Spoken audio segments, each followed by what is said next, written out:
I should have seen it coming the moment Lisa's Mercedes pulled into my driveway that Christmas Eve. The way she surveyed my home, not with the warmth of a sister returning for the holidays, but with the calculating gaze of someone assessing property. First, it had been snowing all morning in Madison, blanketing my front yard in 6 inches of pristine white, the kind that makes everything look like a postcard. Before we jump back in, tell us where you're tuning in from, and if this story touches you, make sure you're subscribed, because tomorrow I've saved something extra special for you. I'd spent hours decorating the house, determined to make my first time hosting our family Christmas perfect. The pine garland wrapped around the banister, twinkling lights framing every window, and the scent of cinnamon and cloves filling the air from the potpourri that Mom had always used when we were kids. Lisa stepped out of her car wearing designer boots that probably cost more than my mortgage payment, her husband Mark trailing behind her with their matching luggage. She didn't hug me first. She walked past me straight into the entryway, eyes scanning the vaulted ceiling of the living room, the hardwood floors I'd refinished myself last summer, the built-in bookshelves that had sold me on the house 3 years ago. "Well, you've certainly made yourself comfortable here," she said, brushing snow from her cashmere coat onto my welcome mat. The words sounded pleasant enough, but there was an edge beneath them, sharp as icicles. I ignored it, chalking it up to travel fatigue and the usual tension that accompanied family gatherings. "Thanks for having us, Jenny," Mark said, offering a smile that seemed genuine enough as he stomped snow from his boots. "Place looks great." I'd always liked Mark, even if he did tend to follow Lisa's lead in most things. They'd been married for 5 years, and I'd watched him gradually adopt her mannerisms, her opinions, her way of viewing the world as something to be possessed rather than experienced. But there were moments like now when I caught glimpses of the person he'd been before, warm, a bit awkward, genuine. "Thanks," I said, helping him with their bags. "I've put you two in the blue room upstairs. Bathroom's been renovated since you last visited." "This place is really coming together," he observed, and there was a note of surprise in his voice that made me wonder what Lisa had been telling him about my humble 3-bedroom craftsman. Lisa was already wandering through the house, fingers trailing over the dining room table I'd set with Grandma Thompson's china. "Mom and Dad should be here soon," I said, trying to keep my voice light. "Michael and Diane are coming tomorrow morning. Uncle Robert and Aunt Carol are joining us for dinner." Lisa nodded absently. "You know, when Grandpa left this place to you, I don't think any of us expected you'd actually fix it up." There it was, the first jab, barely 5 minutes in the door. Grandpa Thompson had left me his house when he passed away 3 years ago. It had needed work, a lot of work, but it had good bones and a history of family holidays that I couldn't bear to see sold to strangers. Lisa and Michael had received other assets. Lisa got the vacation cabin in Minnesota and a sizable investment portfolio, while Michael received Grandpa's classic car collection and timberland in northern Wisconsin. None of us had complained about the arrangement. It had seemed fair at the time. "It's been a labor of love," I said, refusing to take the bait. "Coffee's fresh in the kitchen if you want some." "I'll take mine with almond milk," Lisa said, still examining the built-in cabinet where I displayed family photos. "You do have almond milk, don't you?" I did, actually. I'd stocked the fridge with everyone's preferences, determined to avoid the small irritations that could spiral into family arguments. That was my role in the Thompson family. Peacekeeper, mediator, the one who remembered birthdays and dietary restrictions and who couldn't be seated next to whom at dinner. As I poured Lisa's coffee, I heard the crunch of tires on the snow-covered driveway. My parents had arrived, right on time.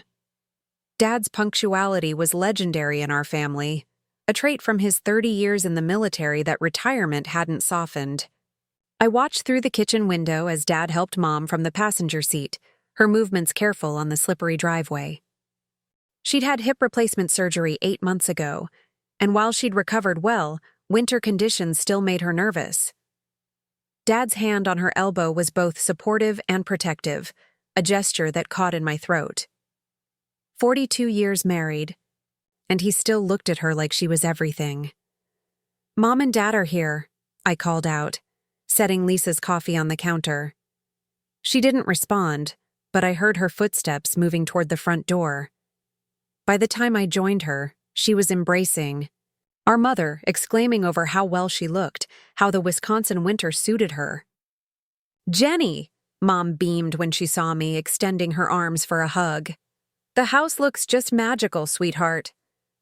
"Thanks, Mom," I said, breathing in her familiar scent of Chanel No. 5, the same perfume she'd worn for as long as I could remember.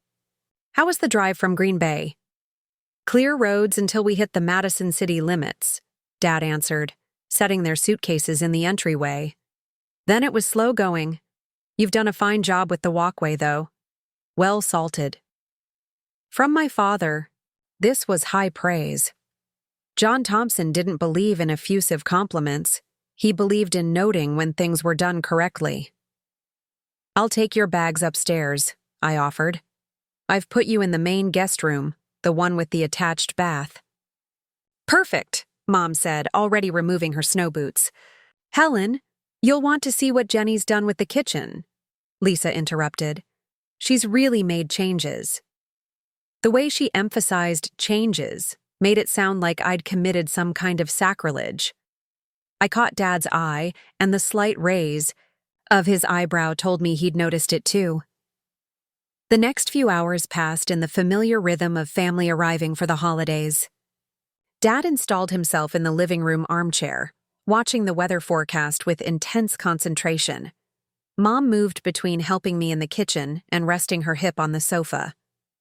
Lisa and Mark unpacked upstairs, their voices occasionally drifting down the stairwell. I was sliding a tray of Christmas cookies into the oven when Lisa appeared at my elbow, startling me. "So," she said, leaning against the counter, "how's the job search going?" My stomach tightened. I'd been laid off from my position as a project manager at a local tech company 2 months ago, another casualty of third-quarter budget cuts. I'd been freelancing since then, picking up enough work to keep up with the bills while I looked for something permanent. "It's going," I said, keeping my tone neutral. "I've had a few promising interviews." Lisa nodded, a gesture that somehow managed to convey both sympathy and superiority. "Must be tough, keeping up with the house payments on freelance income." I closed the oven door with perhaps more force than necessary. "I'm managing." "Of course you are," she said, her voice honeyed with false concern. "But you know, if things get tight, there are options. The housing market in Madison is really strong right now." "I'm not selling the house, Lisa." She shrugged, the picture of casual indifference. "Just thinking about your future. This place is awfully big for one person." Before I could respond, the doorbell rang, announcing the arrival of Uncle Robert and Aunt Carol. I brushed past Lisa, grateful for the interruption. Whatever game she was playing, I wasn't interested in being a participant. The evening progressed, with the predictable ebb and flow of family gatherings. We ate the lasagna I'd prepared the day before, drank the wine Dad had brought from a local Wisconsin vineyard, and exchanged stories about Christmases past. Lisa was uncharacteristically quiet through dinner, observing more than participating. I caught her gaze lingering on the dining room crown molding, the refinished hardwood floors, the updated light fixtures, all improvements I'd made over the past 3 years. It wasn't until after Uncle Robert and Aunt Carol had left and our parents had retired to their room that Lisa finally showed her hand. Mark had gone upstairs to take a call from his office, leaving the two of us alone in the living room. The Christmas tree lights cast colorful shadows across her face as she swirled the last of her wine in her glass. "Jenny," she began, her voice soft but intent. "I've been talking to a real estate attorney about Grandpa's will." My body went still, alert in the way prey animals sense danger before they see it. "Oh?" She nodded, setting her empty glass on the coffee table. "There's been some confusion about the terms of inheritance, specifically about this house. There's no confusion, I said, keeping my voice level. Grandpa left the house to me. The will was clear. Preparing and narrating this story took us a lot of time, so if you are enjoying it, subscribe to our channel. It means a lot to us. Now back to the story. That's the thing. Lisa leaned forward, her expression a mask of concern that didn't reach her eyes. It wasn't as clear as we all thought. The attorney says there's a strong case that the property was meant to be shared equally between the three of us, with you having right of residence until certain conditions were met. What conditions? I asked, though a part of me already knew where this was heading. Financial stability, she said simply. The will specified that you could live here as long as you maintained steady employment and kept up with the property, taxes and maintenance. With you being laid off? The room seemed to tilt slightly. That's not what the will said. I have a copy upstairs. Lisa waved a dismissive hand. The copy you have doesn't include the codicil that was added later. Grandpa was concerned about your financial history. My financial history. She meant the student loans I'd finally paid off last year, and the 6 months after college when I'd moved back home to save money. In Lisa's narrative, these normal life experiences were evidence of some fundamental instability, proof that I couldn't be trusted with something as significant as property ownership. There is no codicil, I said, and I was surprised by how steady my voice sounded despite the anger building in my chest. You're making this up. I'm trying to help you, Jenny, she said, and the false sympathy in her voice made my skin crawl. The attorney thinks we have a solid case to petition for shared ownership. Mark and I would buy out your share, of course. You'd have enough money to get a nice condo, something more manageable. The pieces fell into place with sickening clarity. Lisa didn't just want a share of the house. She wanted the whole thing. The house that I'd poured my savings into renovating. The house where we'd celebrated every Christmas until Grandpa got too old to host. The house that had been my anchor during the worst storms of my adult life. No, I said, and the simplicity of the word seemed to take her by surprise. Jenny, be reasonable. You're unemployed. The property taxes alone are paid through. Next year? I finished for her. And I'm not unemployed, I'm freelancing. Successfully, I might add. Lisa's expression hardened, the pretense of concern falling away. This isn't just about you. That house has been in our family for generations. It should be preserved properly. Which is exactly what I'm doing, I countered. With what money? She asked, her voice sharpening. We all know you've been struggling. It's only a matter of time before you fall behind. I stood, suddenly unwilling to continue this conversation. I think you should talk to your real estate attorney again, Lisa. There is no codicil. The house is mine, legally and completely. She rose too, her height, always a few inches more than mine, allowing her to look down at me physically as well as metaphorically. We'll see about that. I've already spoken to Mom and Dad. They agree it might be for the best if you consider our offer. That stung more than I wanted to admit. You did what? They're worried about you, Jenny. We all are. This house is too much responsibility for someone in your situation. I took a deep breath, forcing myself to remain calm. We're done with this conversation. Good night, Lisa.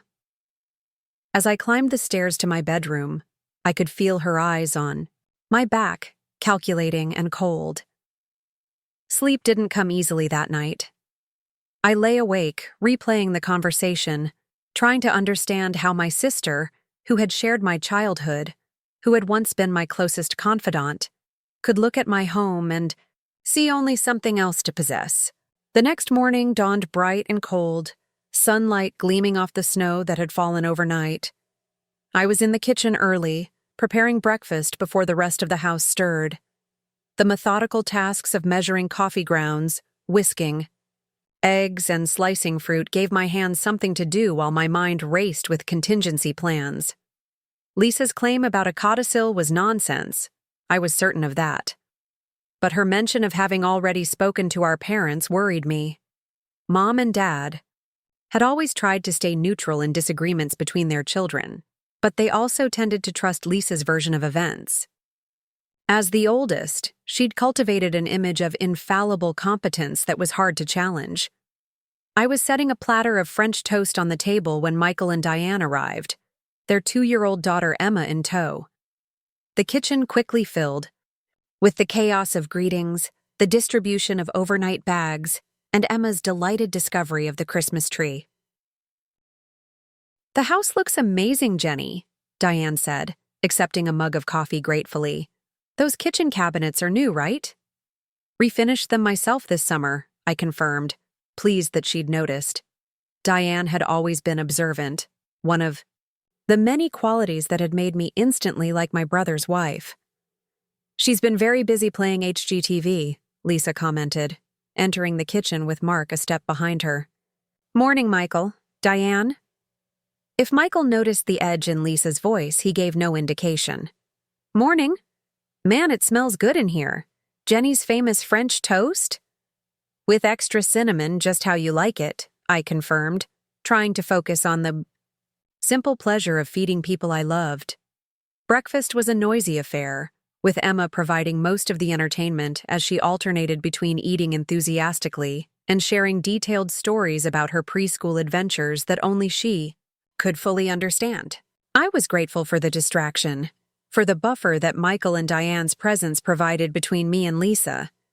But as the meal wound down and people dispersed, Mom and Diane taking Emma upstairs to get cleaned up, Dad and Michael heading to the garage to look at a leaky faucet I'd mentioned, I found myself once again alone with Lisa and Mark. "Did you think about our conversation?" Lisa asked without preamble. I started gathering plates, needing something to do with my hands. "There's nothing to think about. The house is mine." Mark cleared his throat awkwardly. "Jenny, we're not trying to put you out. The offer would be fair market value, and with the improvements you've made, that's substantial." "It's not about the money," I said, stacking dishes with more force than necessary. "Then what is it about?" Lisa asked, her voice rising slightly. "Stubbornness? Some misguided attachment to a property you can barely afford?" I turned to face her, dish towel twisted between my hands. "It's about respecting Grandpa's wishes.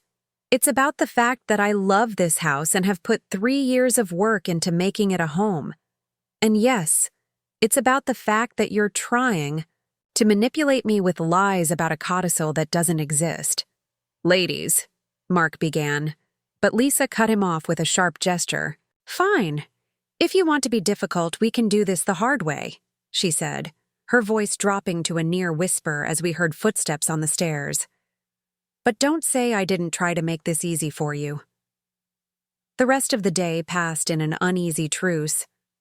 We went through the motions of Christmas Eve traditions, baking cookies, watching holiday movies, preparing for the big family dinner planned for the following day. Lisa maintained a cold politeness that fooled our parents, but not me. I could feel her watching, waiting for an opportunity to continue her campaign. That opportunity came after dinner, when the whole family was gathered in the living room. Emma had finally fallen asleep on Diane's lap, exhausted from the excitement of Christmas Eve. Dad was telling one of his famous long-winded stories about his military days, a glass of bourbon in hand. It was a moment of perfect family harmony, which, of course, was when Lisa chose to strike. "So," she said during a lull in conversation, her voice carrying just the right note of casual interest. "Jenny hasn't told you all about the exciting changes we've been discussing." Every eye in the room turned to me. I froze, my mug of hot chocolate halfway to my lips. "What changes?" Mom asked, looking between us with curiosity. Lisa smiled, a perfect display of teeth that never reached her eyes. "About the house. We've been talking about a new arrangement that would benefit everyone." "What kind of arrangement?" Michael asked, his brow furrowing. "Lisa thinks there's a codicil to Grandpa's will that gives her claim to the house," I said flatly, refusing to let her control the narrative. There isn't. Mom's expression shifted to concern. A codicil? This is the first I'm hearing about. This. It's the first anyone's hearing about it, I said, because it doesn't exist. Lisa's smile didn't waver. The attorney I consulted seems to think otherwise. And given Jenny's current employment situation, it might be time to reconsider the original arrangement. What employment situation? Michael asked, looking at me with confusion. I sighed. I was laid off 2 months ago. I've been freelancing while I look for a new position. It's fine. It's not fine, Lisa insisted. The terms of inheritance were clear. Stable employment was a condition of sole ownership. Dad set his bourbon down with deliberate care. That's not what Richard's will said. Richard, Grandpa Thompson. The firm tone in Dad's voice made Lisa hesitate for the first time. The will you saw might not have included the updated terms, she said, but there was a new wariness in her voice. I was the executor of my father's estate, Dad said, each word measured and precise. There was no codicil. A flash of uncertainty crossed Lisa's face, quickly masked. The attorney said, "Which attorney?" Dad interrupted. Lisa glanced at Mark, who was studying the pattern of the area rug with sudden intense interest. James Wilson. Dad actually chuckled, a short, dry sound. James Wilson retired 5 years ago. Try again, Lisa. The room fell silent. I could almost see Lisa recalculating, adjusting her strategy in real time. The point, she said finally, is that Jenny can't afford to maintain this property on her own. It would be better for everyone if Mark and I took over. We'd keep it. In the family, make sure it's properly preserved. Is that what this is about? Michael asked, looking incredulous. You want Jenny's house? It's not just Jenny's house, Lisa snapped, her composure finally cracking. It's our family home. It should be managed by someone with the resources to do it properly. Grandpa left it to Jenny, Michael said flatly. End of story. Because he felt sorry for her. Lisa's voice rose, her careful facade falling away completely. Because she was always struggling, always the one who needed help. But I'm the one who checked on him every week. I'm the one who took him to appointments. I'm the one who deserves this house. The outburst left everyone stunned. Mom's hand had flown to her mouth. Dad was sitting unnaturally still.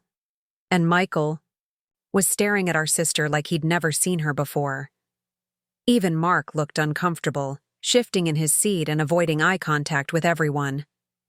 In the heavy silence that followed, I realized something that should have been obvious from the beginning. This wasn't about the house at all. It was about Lisa's perception of fairness, about her eternal conviction that she deserved more than she received. Lisa, Mom began gently, but I interrupted. It doesn't matter who deserves what, I said, my voice quiet but firm. The legal reality is that Grandpa left the house to me. There is no codicil. There are no conditions about employment, and I'm not selling, to you or anyone else.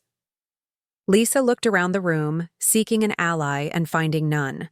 Fine, she said finally, her voice tight with suppressed fury. If that's how you want to play this, I've already spoken to a lawyer about contesting the will. We'll let the courts decide. And there it was, the nuclear option. I should have been scared. A legal battle would be expensive, stressful, potentially devastating. But instead, I felt a strange calm settle over me. Before you do that, I said, standing up, there's something you should know. I walked to the secretary desk in the corner of the living room, opened the bottom drawer, and pulled out a folder I'd placed there earlier that day, after my conversation with Lisa had left me restless and worried. I'd hoped I wouldn't need it, but I'd learned long ago that hope wasn't a strategy. What's that? Lisa demanded, eyeing the folder suspiciously. Documentation, I said simply, returning to my seat. When Grandpa left me the house, He also left me a letter explaining why. I've never shown it to anyone because it felt private, but under the circumstances, I pulled out a single sheet of paper, Grandpa's distinctive handwriting covering both sides. He knew you'd be upset, I continued, looking directly at Lisa. He knew you'd think it was unfair, so he explained his reasoning, and he did something else too. Lisa's expression had shifted from angry to wary. What are you talking about? Grandpa didn't just leave me the house, I said quietly. He left. Me the mortgage. Confusion crossed her face. The mortgage was paid off decades ago. The original mortgage, yes, I agreed. But not the second mortgage he took out 5 years before he died. The one for $200,000. The color drained from Lisa's face. Most of that money went to medical expenses, I continued, my voice steady despite the pounding of my heart. But a significant portion, about $50,000, was given to you and Mark as a loan for the down payment on your house in Chicago, a loan that, according to this letter, was never repaid. Mark shifted uncomfortably. That was a gift, he muttered. Richard said we didn't need to pay it back. He said no such thing. Dad interjected, his voice hard. I was there. When he wrote the check, it was explicitly a loan with the understanding that you'd repay it when you were able. Lisa's shock was quickly giving way to anger. So what? That has nothing to do with this house. Actually, it does, I said, pulling another document from the folder. When Grandpa realized he was running out of time, he restructured his affairs. The mortgage on this house was transferred to me. I own the debt. And according to this clause here, I pointed to a paragraph on the document. The loan to you and Mark was rolled into that debt, to be forgiven only if the terms of the will were respected. That's not possible, Lisa whispered, but there was no conviction in her voice. It's not just possible, it's legal and binding, I said. So yes, Lisa, you can contest the will, you can drag this into court. But if you do, I'll be forced to call in the loan. $50,000 plus 7 years of interest. By my calculation, that's close to $70,000 now. The room was so quiet you could hear the ticking of the antique clock on the mantel. Lisa stared at me, then at the documents in my hand, her expression cycling through disbelief, anger, and finally, defeat. You're bluffing, she said at last, but her voice was weak. I held out the papers. See for yourself. She didn't take them. Instead, she looked at Dad, a silent appeal for intervention, but his expression remained impassive, offering no escape. I don't want your money, Lisa, I said softly. I never did. All I want is the home Grandpa entrusted to me, and the peace to enjoy it with the family I love, including you. For a moment, I thought she might lash out again, might escalate the confrontation despite the evidence stacked against her. But instead, she stood abruptly. I need some air, she announced, and walked out of the room without another word. Mark hesitated, looking torn between following his wife and staying to smooth things over. Finally, with a mumbled apology, he went after her. In the silence that followed their departure, I became acutely aware of the rest of my family staring at me. Mom looked worried, Dad thoughtful, Michael astonished, and Diane impressed. Jenny, Mom began, perhaps you should have told us about this sooner. I shook my head. I didn't want it to come to this. I was hoping Lisa would let it go. She never lets anything go, Michael said, shaking his head. You should know that by now. Is it true? Mom asked, looking at the papers still in my hand. About the loan? Dad nodded before I could answer. It's true. I helped Dad set it up before he passed. We hoped it would never be an issue, but he trailed off, his expression a mixture of sadness and resignation. Do you really own the mortgage? Diane asked, her voice tinged with admiration. I nodded. Grandpa transferred it to me along with the deed. He said it was his insurance policy, his way of making sure his wishes were respected after he was gone.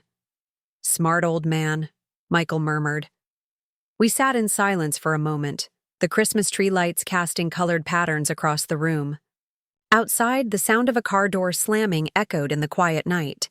A minute later, the front door opened and closed, and Lisa and Mark reappeared in the doorway.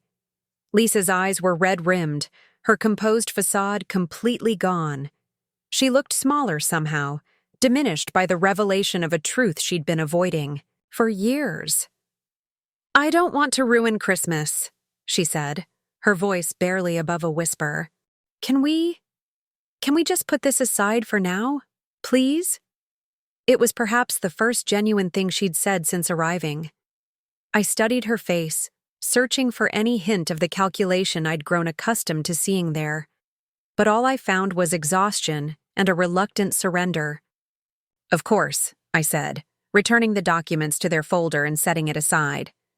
"It's Christmas Eve. We're family." She nodded once, sharply, then moved to sit next to Mark on the love seat, as far from me as the room allowed. The air didn't dissipate entirely, but it eased enough that conversation gradually resumed. Hesitant at first, then flowing more naturally as the evening wore on. Later, as everyone was heading to bed, Lisa paused at the bottom of the stairs, waiting until we were alone. "I was wrong," she said simply, the words clearly costing her. I nodded, accepting the closest thing to an apology I was likely to get. "Grandpa knew what he was doing," I offered. "He loved all of us, Lisa. He just understood that we needed different things." She absorbed this in silence, then turned to go upstairs. "The cabinets do look good," she said over her shoulder. "You've done well with the place." It wasn't a white flag of surrender, not exactly. Lisa would always be Lisa, competitive, calculating, convinced of her own superiority.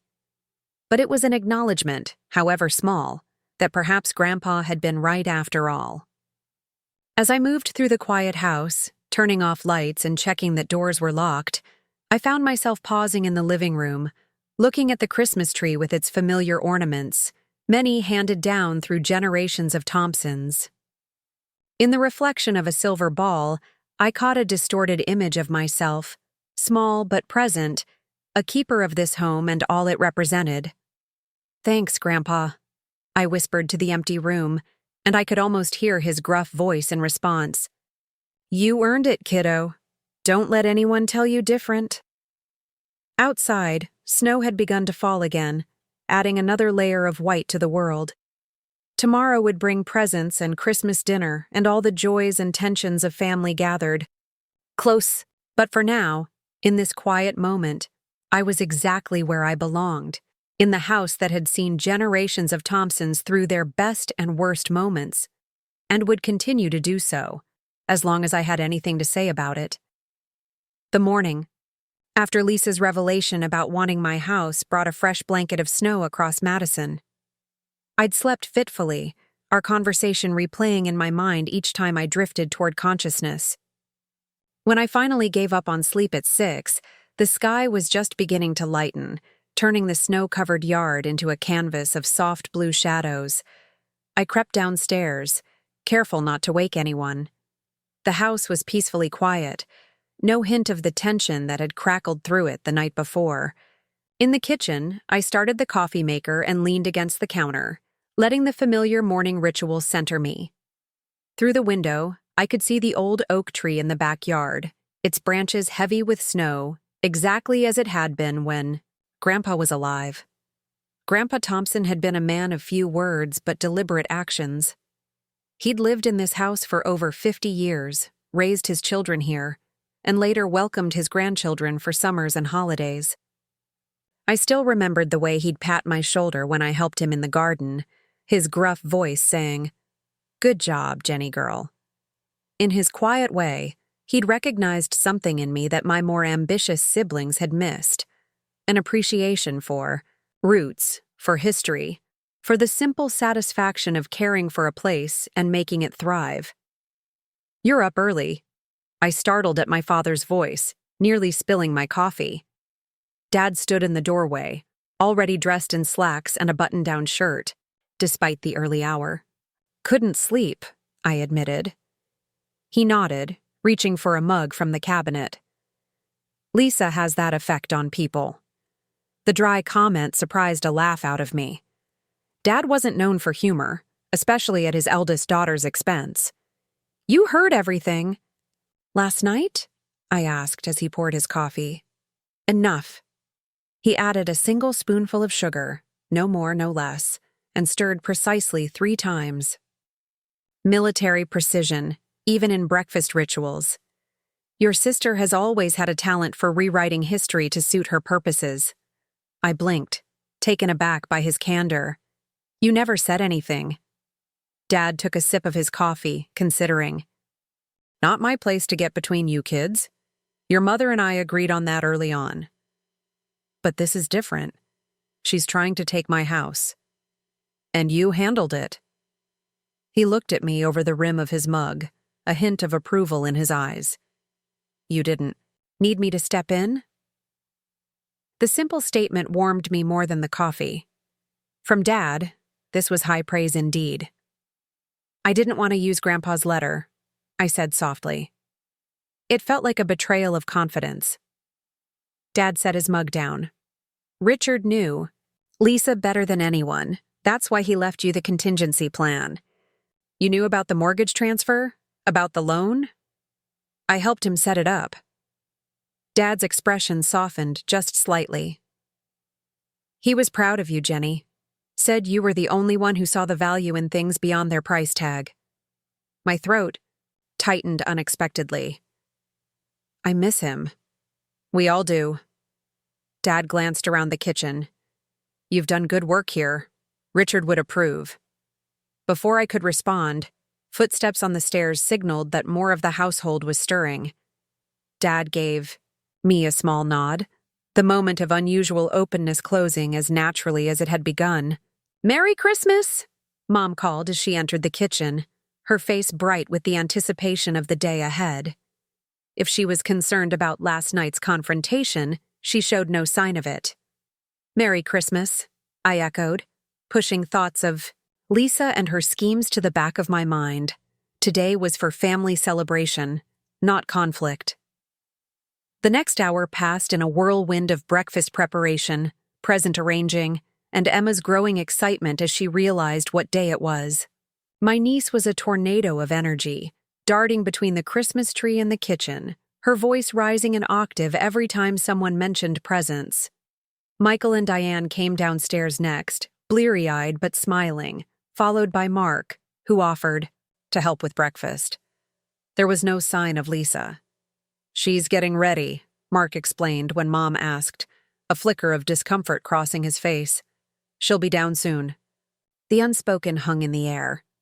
Lisa was strategizing, deciding how to navigate the Christmas morning festivities after her failed power play the night before. I busied myself with the waffle iron, determined not to let her absence disrupt the day. When she finally appeared, hair perfectly styled, wearing a cashmere sweater dress that probably cost more than all my presents combined, her expression was composed, giving nothing away. Merry Christmas, everyone, she said, her voice neutral. Her gaze skipped over me, landing on Emma, who was attempting to teach my father a complicated hand-clapping game. And there's my favorite niece. Come give Aunt Lisa a hug.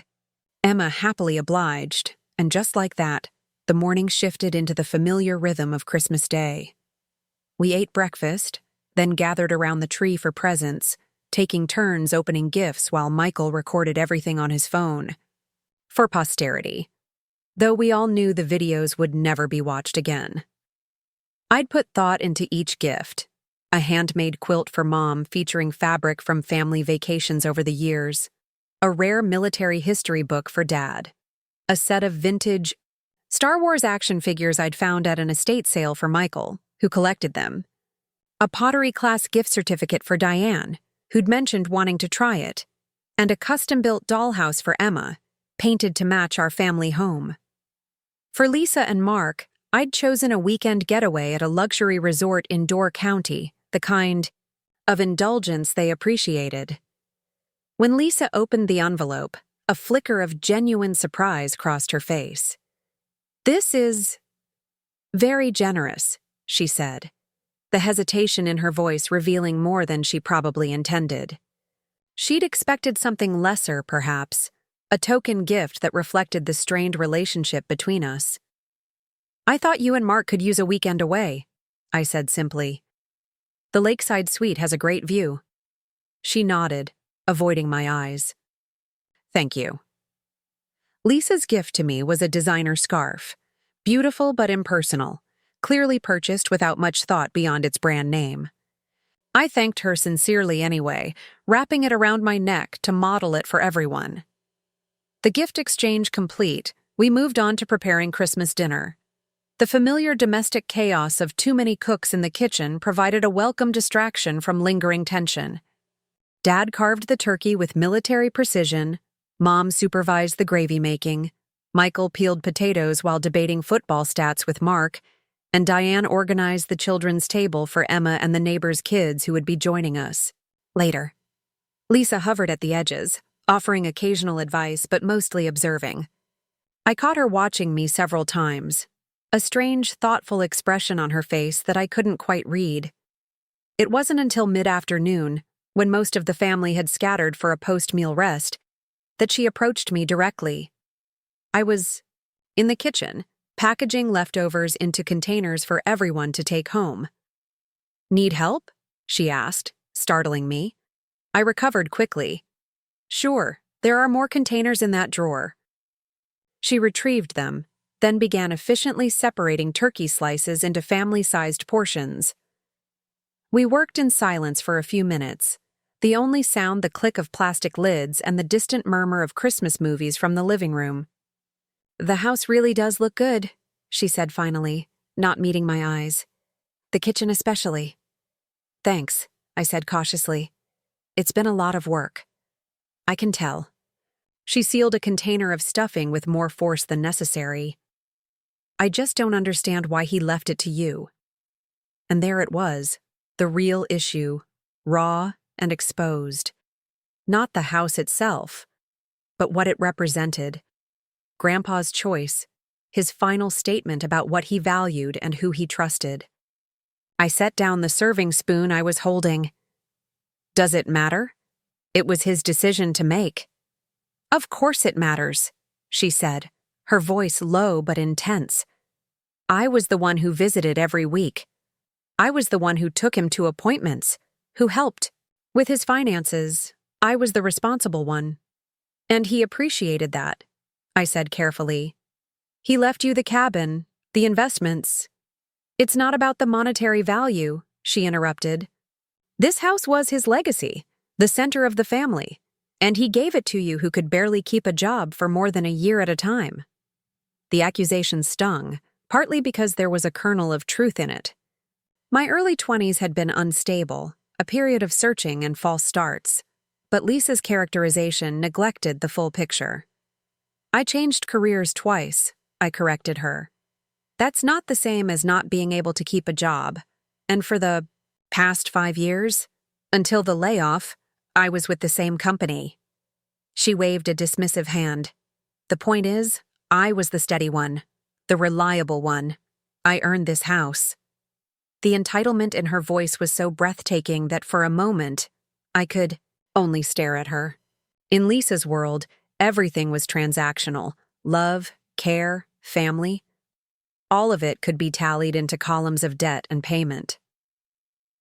Grandpa didn't see it that way, I said finally. He didn't think the house was something to be earned. It was something to be loved, to be preserved. And you think you're doing that? She challenged. I know I am. I gestured around us. Every improvement I've made has been with the house's character in mind. I've researched the original fixtures, matched the historic paint colors, preserved the built-ins instead of replacing them with something modern. With what money? She asked, echoing her question from the previous night. Don't tell me freelance graphic design pays for cedar shingles and custom millwork. I hesitated, weighing how much to reveal.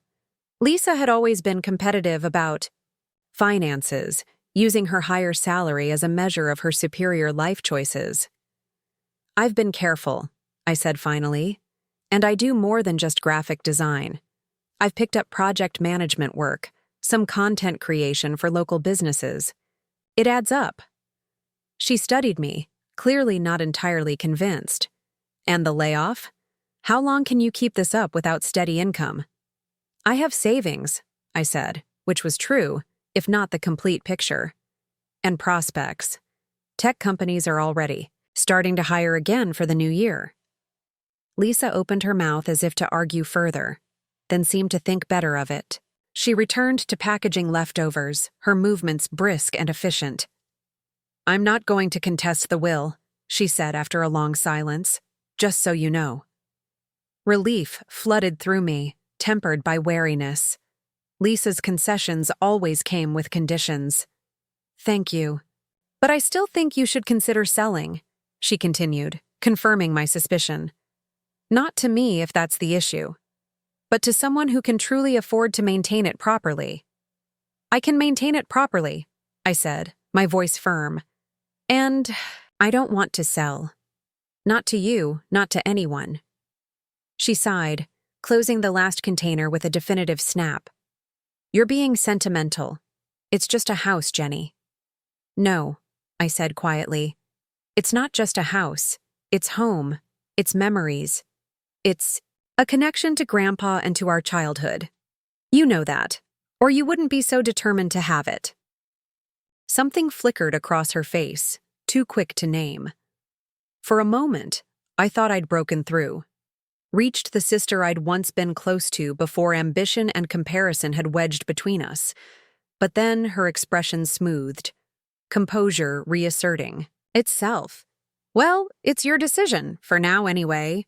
The qualifier hung in the air between us, a reminder that Lisa might have retreated but hadn't surrendered. I knew my sister well enough to recognize that she was simply regrouping, reassessing her approach. For good, I corrected her. Grandpa made his choice. I'm honoring it. That's the end of the story. She gave me a tight smile that didn't reach her eyes. If you say so. Before I could respond, Emma burst into the kitchen, her face alight with excitement. Aunt Jenny! Aunt Lisa! Daddy says we're going to build a snowman. Come help! The moment broke. The conversation shelved but not resolved. Lisa's smile transformed into something warmer as she turned to our niece. A snowman sounds perfect. Let me get my boots. As she left the kitchen, I exhaled slowly, unsure whether we'd made progress or simply postponed the inevitable next round. Either way, I had confirmation of what I'd suspected. Lisa hadn't given up. She'd just changed tactics. The snowman building expedition proved to be exactly the mood lifter the family needed. Even Dad participated, engineering a structurally sound base that he insisted would withstand a Wisconsin winter properly. Mom supervised from the porch, her hip not up for trekking through the snow, but her voice carrying clear instructions about proper carrot nose placement. Lisa maintained her distance from me, focusing her attention on Emma and engaging Mark in elaborate snow sculpture plans. I worked alongside Michael and Diane, the three of us falling into easy conversation about their plans for the coming year. We're thinking of putting an addition on the house, Diane confided as we rolled snow. For the middle section, Emma needs a proper playroom, and if we have another baby... Another baby? I gasped, immediately lowering my voice. Are you... She grinned, shaking her head. Not yet, but we're trying. Don't tell Lisa, though. She'll start sending me fertility charts and ovulation trackers. I laughed, glancing over to where Lisa was instructing Mark on the perfect coal placement for the snowman's eyes. Your secret's safe with me. Speaking of secrets, Michael said, leaning in. What's this about the mortgage thing with Grandpa? Dad was pretty vague when I asked him earlier. I hesitated, not wanting to rehash the conflict, but knowing Michael deserved the truth. Grandpa transferred the mortgage to me when he redid his will. Most of it was his medical expenses, but part of it was a loan he gave Lisa and Mark that they never repaid. Michael whistled low. Clever old man, so you literally own the mortgage? Like you're the bank? More or less, I confirmed, It's not something I ever planned to use against her. It was just insurance. Insurance against Lisa being Lisa, Michael said, nodding sagely. Makes sense. I wouldn't want to be on her bad side right now, though. She looked ready to commit murder last night. She'll get over it, I said, with more confidence than I felt. Eventually. Maybe, Diane said doubtfully. Or maybe not. Lisa isn't exactly known for letting things go. True, but what can she do now? Michael pointed out. Jenny has her over a barrel with that loan. I patted the snowball in my hands, into a smoother sphere. I don't want to hold it over her. I just want her to respect Grandpa's wishes and leave the house alone. Good luck with that, Michael muttered, but his tone was sympathetic rather than skeptical. We completed the snowman as the winter daylight began to fade. The result, a slightly lopsided but charming creation wearing one of Dad's old military caps and a scarf that Mom had knitted years ago. Emma declared it the best snowman in the whole world, a verdict no one was inclined to dispute. As we trooped back inside for hot chocolate, I found myself walking beside Mark, who had been unusually quiet throughout the day. Everything okay? I asked, brushing snow from my gloves. He glanced ahead to where Lisa was deep in conversation with my mother, then lowered his voice. I didn't know about the loan, he said. Not the full amount, anyway. Lisa told me it was a small gift from your grandfather, maybe 10,000, not 50. The admission surprised me. I assumed you both knew.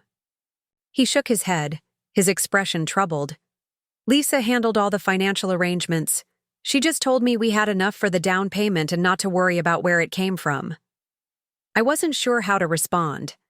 Mark and Lisa's financial arrangements weren't my business, but the revelation that she'd hidden the true nature of the loan from her own husband was concerning. What will you do now? I asked carefully. He sighed, his breath forming a cloud in the cold air. Talk to her, I guess. Not today, it's Christmas, but soon. He hesitated, then added, For what it's worth, I think your grandfather made the right choice with the house. You've done amazing things with it. Thank you, I said, genuinely touched. That means a lot. He nodded, then hurried to catch up with Lisa, leaving me to wonder about the conversation they would eventually have, and what it might mean for my sister's campaign to take my home. The rest of Christmas Day passed without further incident. We ate leftovers for dinner, played board games that Emma could join in, and watched classic holiday movies until it was time for her bedtime. The atmosphere was lighter than it had been the night before, but an undercurrent of tension remained, particularly when Lisa and I found ourselves in the same room. By 9 o'clock, the day's festivities had taken their toll. Mom and Dad retired.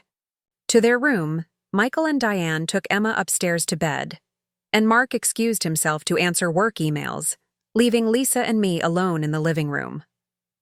The Christmas tree lights cast a warm glow across the room, reflecting off the ornaments we'd helped Grandpa hang every year of our childhood.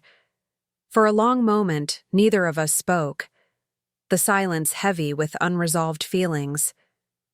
Do you remember the year Grandpa let us decorate by ourselves? Lisa asked suddenly, her voice softer than I'd heard it in years.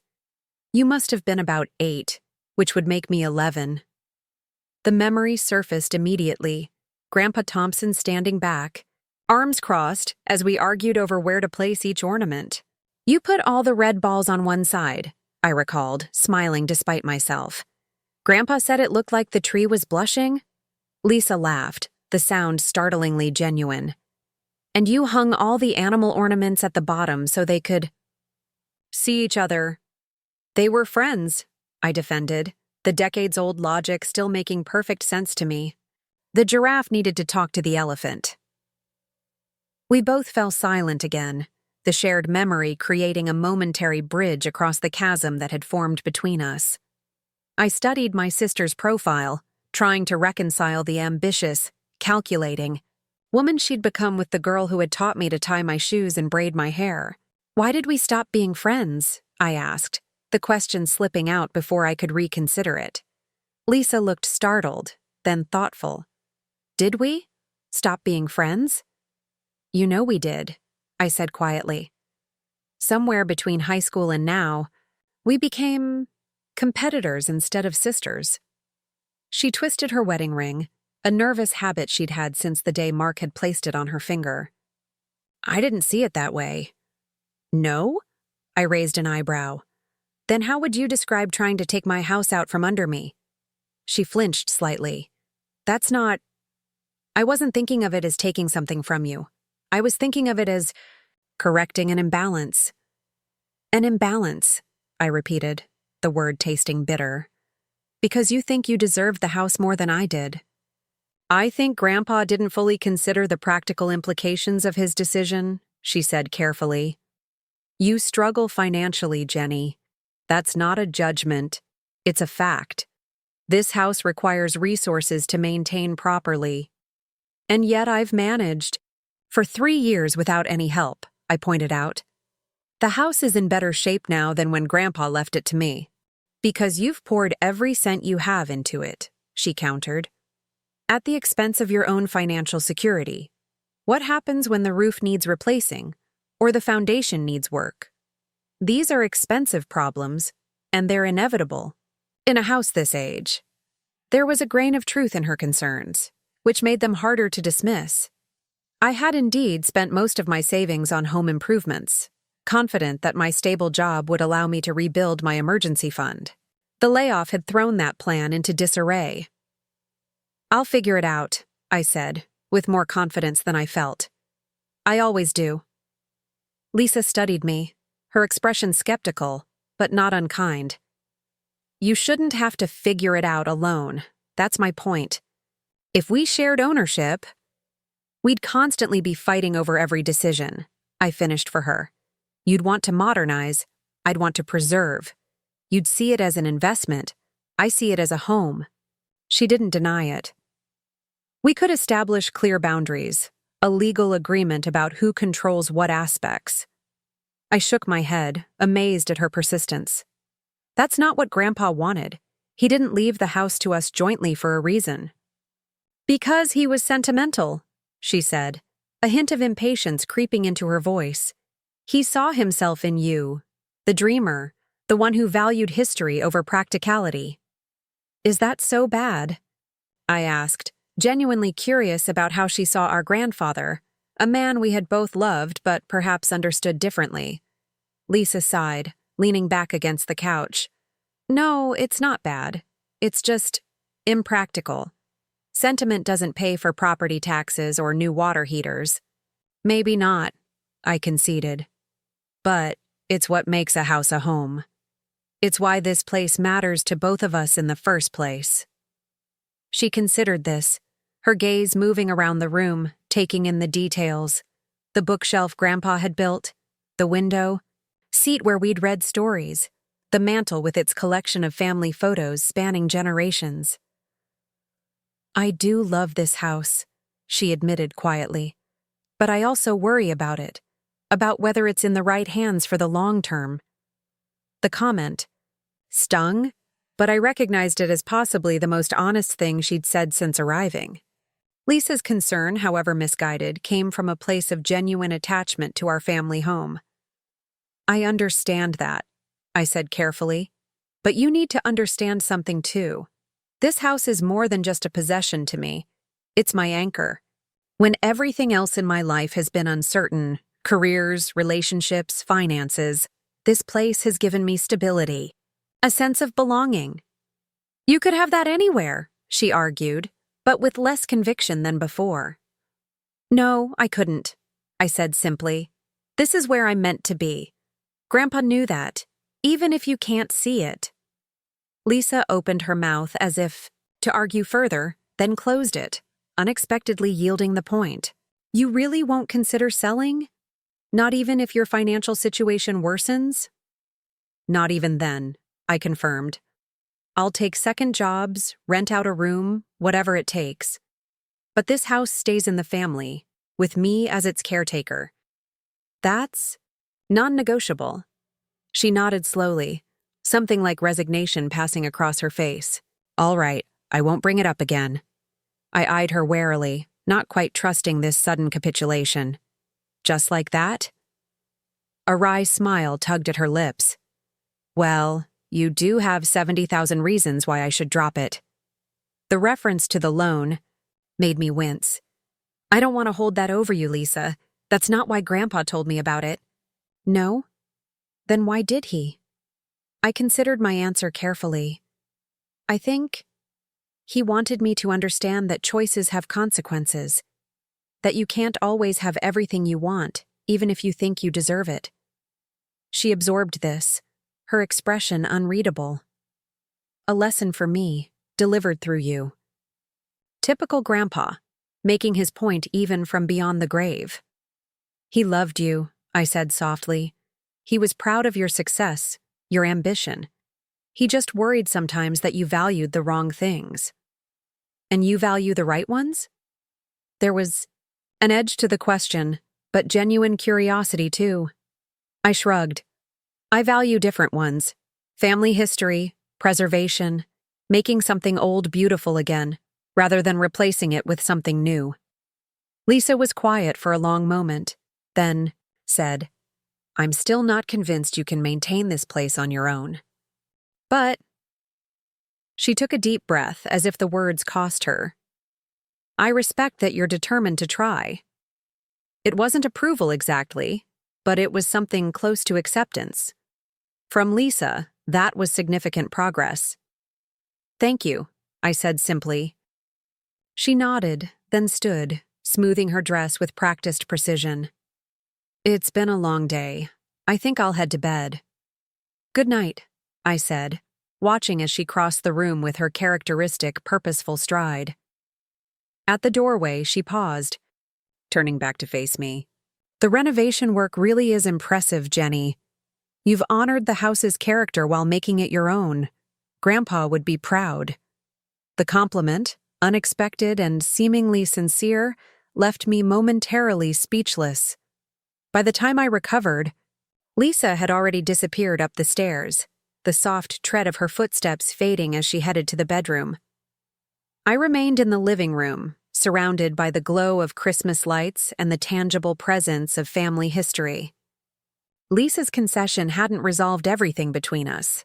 Decades of competition and misunderstanding couldn't be undone in a single conversation. But it felt like a beginning, a hesitant step toward something that resembled the sisterhood we'd once shared. Outside, snow was falling again, adding another layer to the already white landscape.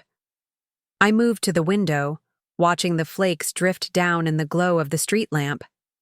The neighborhood was quiet, most houses dark except for the colored glow of Christmas lights.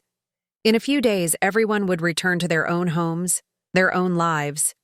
Mom and Dad back to Green Bay, Michael and his family to Milwaukee, Lisa and Mark to Chicago.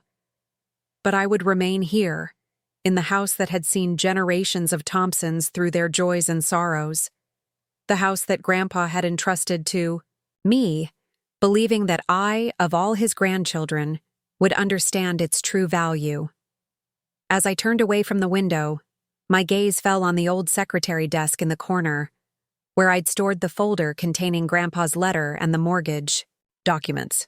I hadn't wanted to use them, had hoped Lisa would respect his wishes without the leverage of financial obligation.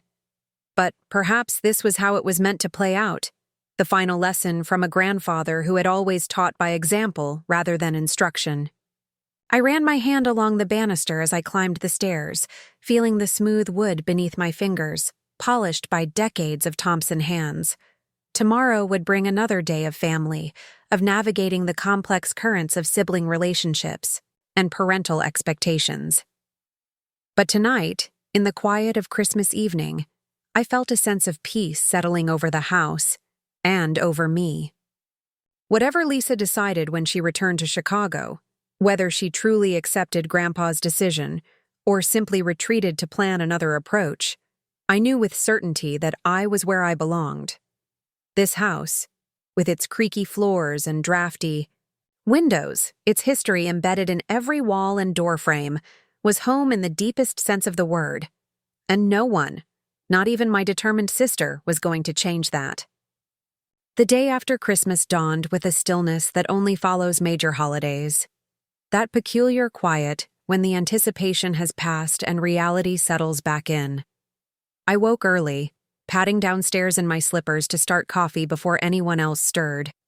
The living room still bore the cheerful aftermath of yesterday's celebration. Wrapping paper I hadn't gotten around to collecting, new gifts arranged on side tables, and Emma's toys scattered beneath the tree. Through the kitchen window, I watched. A cardinal land on the snow-covered bird feeder Grandpa had built decades ago.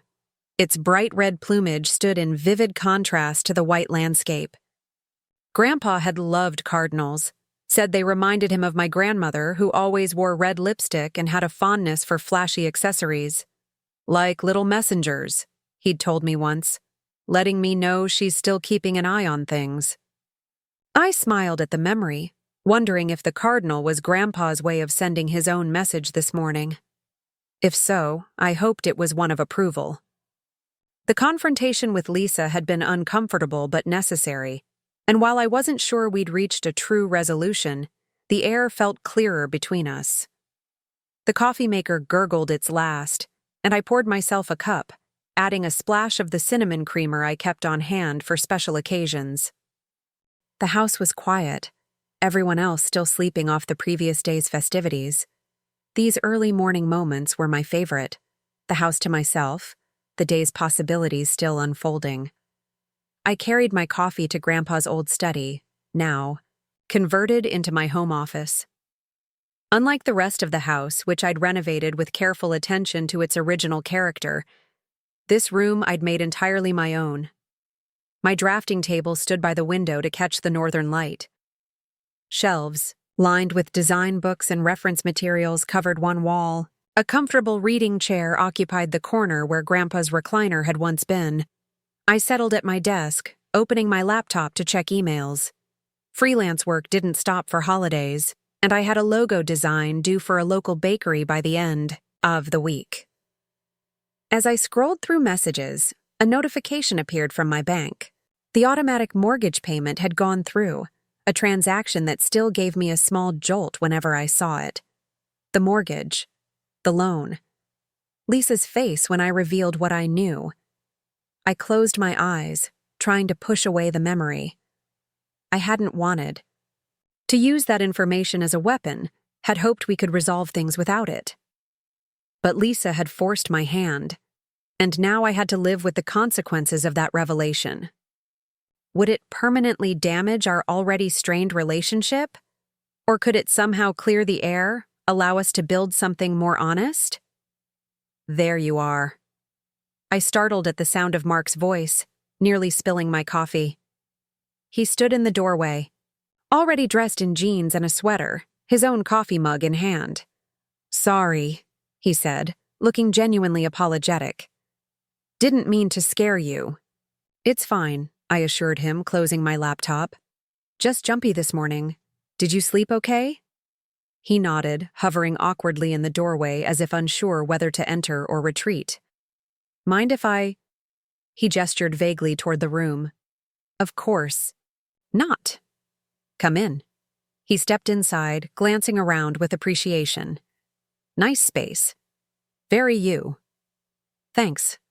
I watched as he examined the framed architectural sketches on the wall, my own drawings of historic Madison buildings I particularly admired. "Early riser?"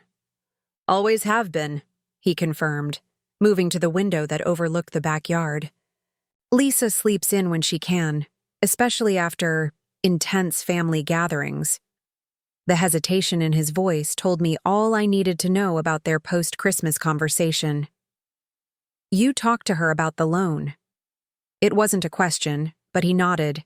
Anyway, his shoulders tight with tension. "Yeah. Last night, after everyone went to bed." "How did that go?" He turned from the window, his expression troubled. "About as well as you'd expect. She's embarrassed, angry, both at me for bringing it up and at herself for being caught in the lie. I winced. I'm sorry, Mark. I never intended for this to cause problems between you two. Don't be, he said firmly. This isn't on you. Lisa made choices to borrow money from your grandfather, to misrepresent the amount to me, to hide the fact that it was never repaid. Those are on her, not you. The directness of his response surprised me.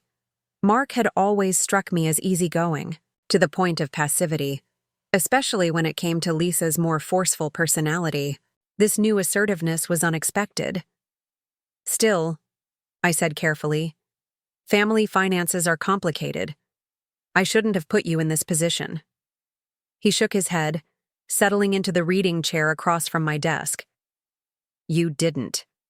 Richard did, and he had his reasons. He took a sip of his coffee, then added, good ones, apparently. I raised an eyebrow. Meaning? Meaning I had no idea Lisa was so fixated on this house, he admitted. She's never even mentioned wanting it before this trip. Then suddenly, it's this all-consuming mission to correct your grandfather's mistake. It's not like her to be so irrational. I hesitated, not wanting to speak ill of my sister, but needing to be honest. It's exactly like her, Mark. Lisa has always had very fixed ideas about what belongs to her, what she deserves. But the house was clearly left to you. There's no ambiguity there. That's never stopped Lisa from rewriting the narrative to suit her purposes. I traced the rim of my coffee mug, choosing my words carefully. When we were kids, I had this set of watercolors our aunt gave me for my birthday. Lisa decided they should have been hers because she was the artistic one.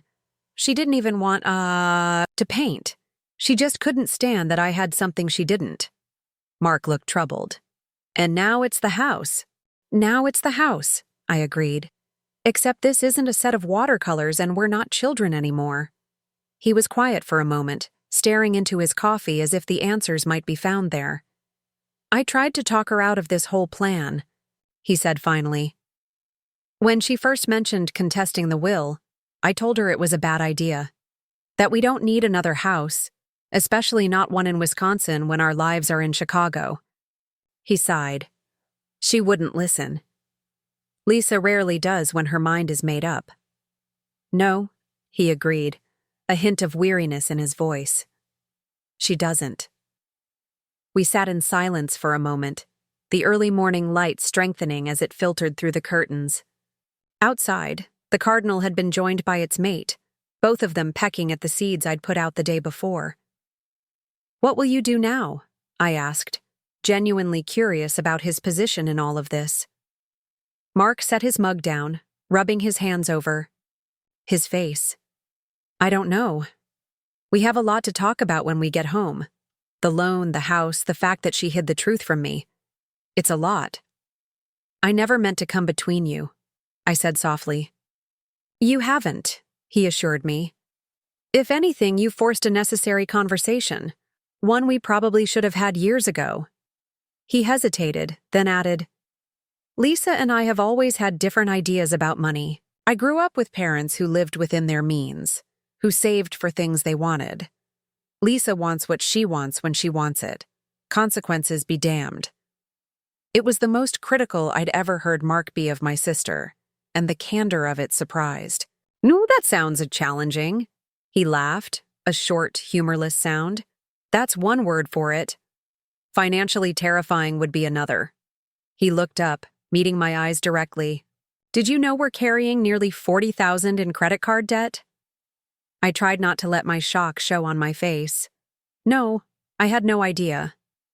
Neither did I until about 6 months ago, he admitted. Lisa had been handling all our finances. Said, it made sense since she works in banking. I trusted her completely, never even looked at the statements. He shook his head, disbelief still evident in his expression. When I finally found out, she told me it was temporary, that she had a plan to pay it all off with her year-end bonus. I take it that didn't happen? Her bonus was less than she expected, he said simply. And now I find out we've been sitting on this unpaid loan for 7 years. It's a pattern, Jenny. one I've been willfully blind to for too long.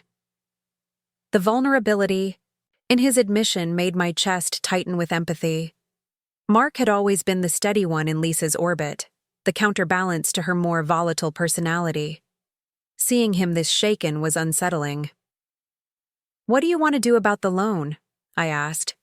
Carefully. He straightened, his expression resolute. "Pay it back, with interest, like your grandfather intended. I don't care what Lisa says. We owe that money, and it's going to be repaid." "Mark, I wasn't planning to collect." "I know," he interrupted. "But I need to do this. For my own peace of mind, if nothing else." He met my gaze evenly. "I'll set up a payment plan when we get back to Chicago.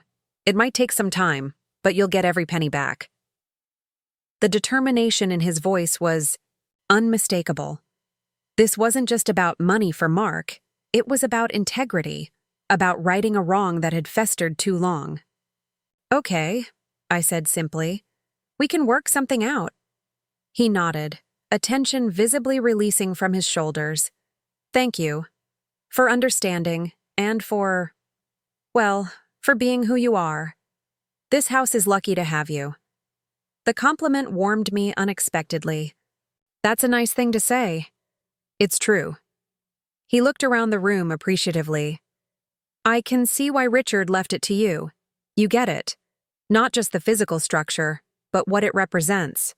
The history, the connections." Before I could respond, footsteps in the hallway announced another early riser.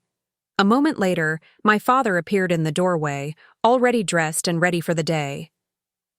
"Morning," he said, nodding to us both. "Coffee on?" "Fresh pot in the kitchen," I confirmed. "Good." He glanced between Mark and me, a hint of curiosity in his expression. "Everything all right in here?" "Just fine, John," Mark assured him, standing up. "Jenny and I were just discussing some family business." Dad raised an eyebrow but didn't press for details. "Right.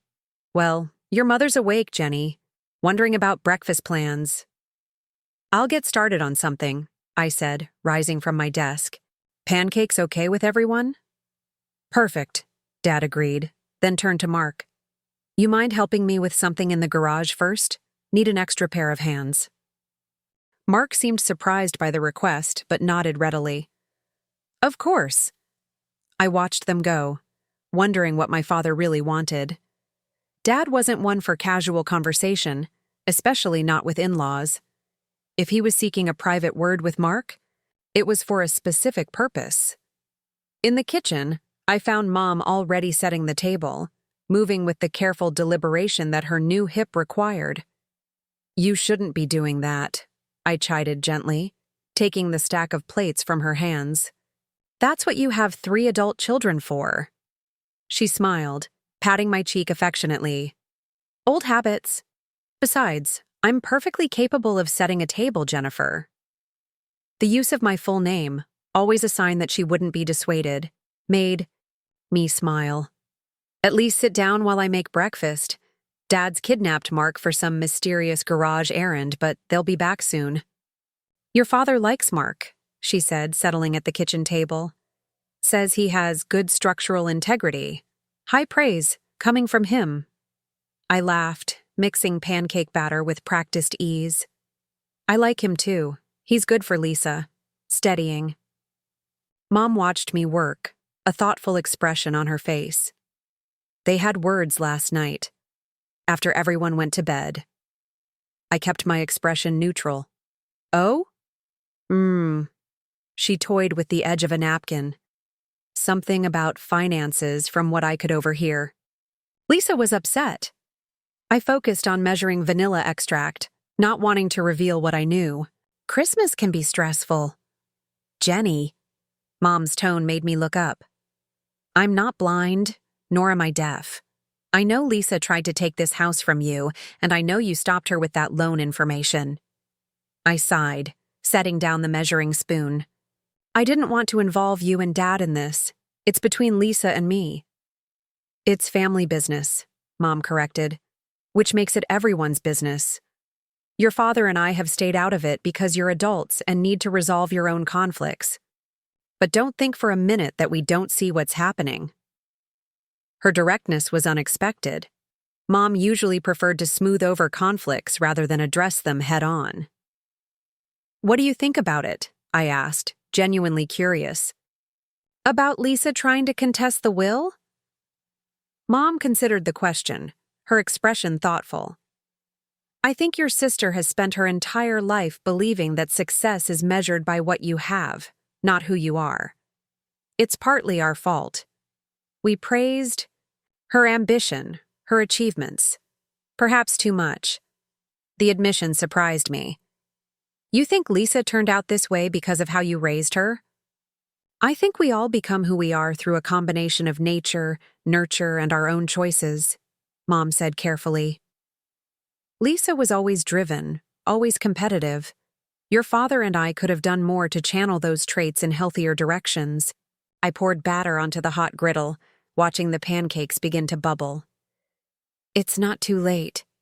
Lisa's not a bad person, Mom. She's just struggling to understand what truly matters," Mom finished for me. "I know, and I'm glad you can see that despite how she's treated you." I flipped the pancakes, considering. "It's easier to be understanding when you've won the battle." Mom laughed softly.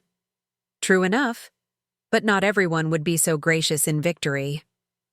"I don't want it to be about winning or losing," I admitted. "I just want my home, and maybe someday my sister back, the way we used to be." "That may take time," Mom cautioned. "Lisa has a lot to work through, not just about the house, but about herself. What kind of person she wants to be." The back door opened, admitting Dad and Mark from their garage expedition. Both men stamped snow from their boots, cheeks ruddy from the cold. "Smells good in here," Dad observed, hanging his coat on the hook by the door. "Pancakes are almost ready," I confirmed. "Where did you two disappear to?" John was showing me the original blueprints for the house, Mark explained, washing his hands at the kitchen sink. "They were in that old filing cabinet in the garage. Fascinating stuff." I raised an eyebrow at my father, who shrugged innocently. Thought he might be interested, being in real estate and all. There was more to it than that, I was certain. But before I could probe further, the sound of footsteps on the stairs announced more family members joining us. Emma burst into the kitchen first, still in her pajamas, her face alight with morning energy.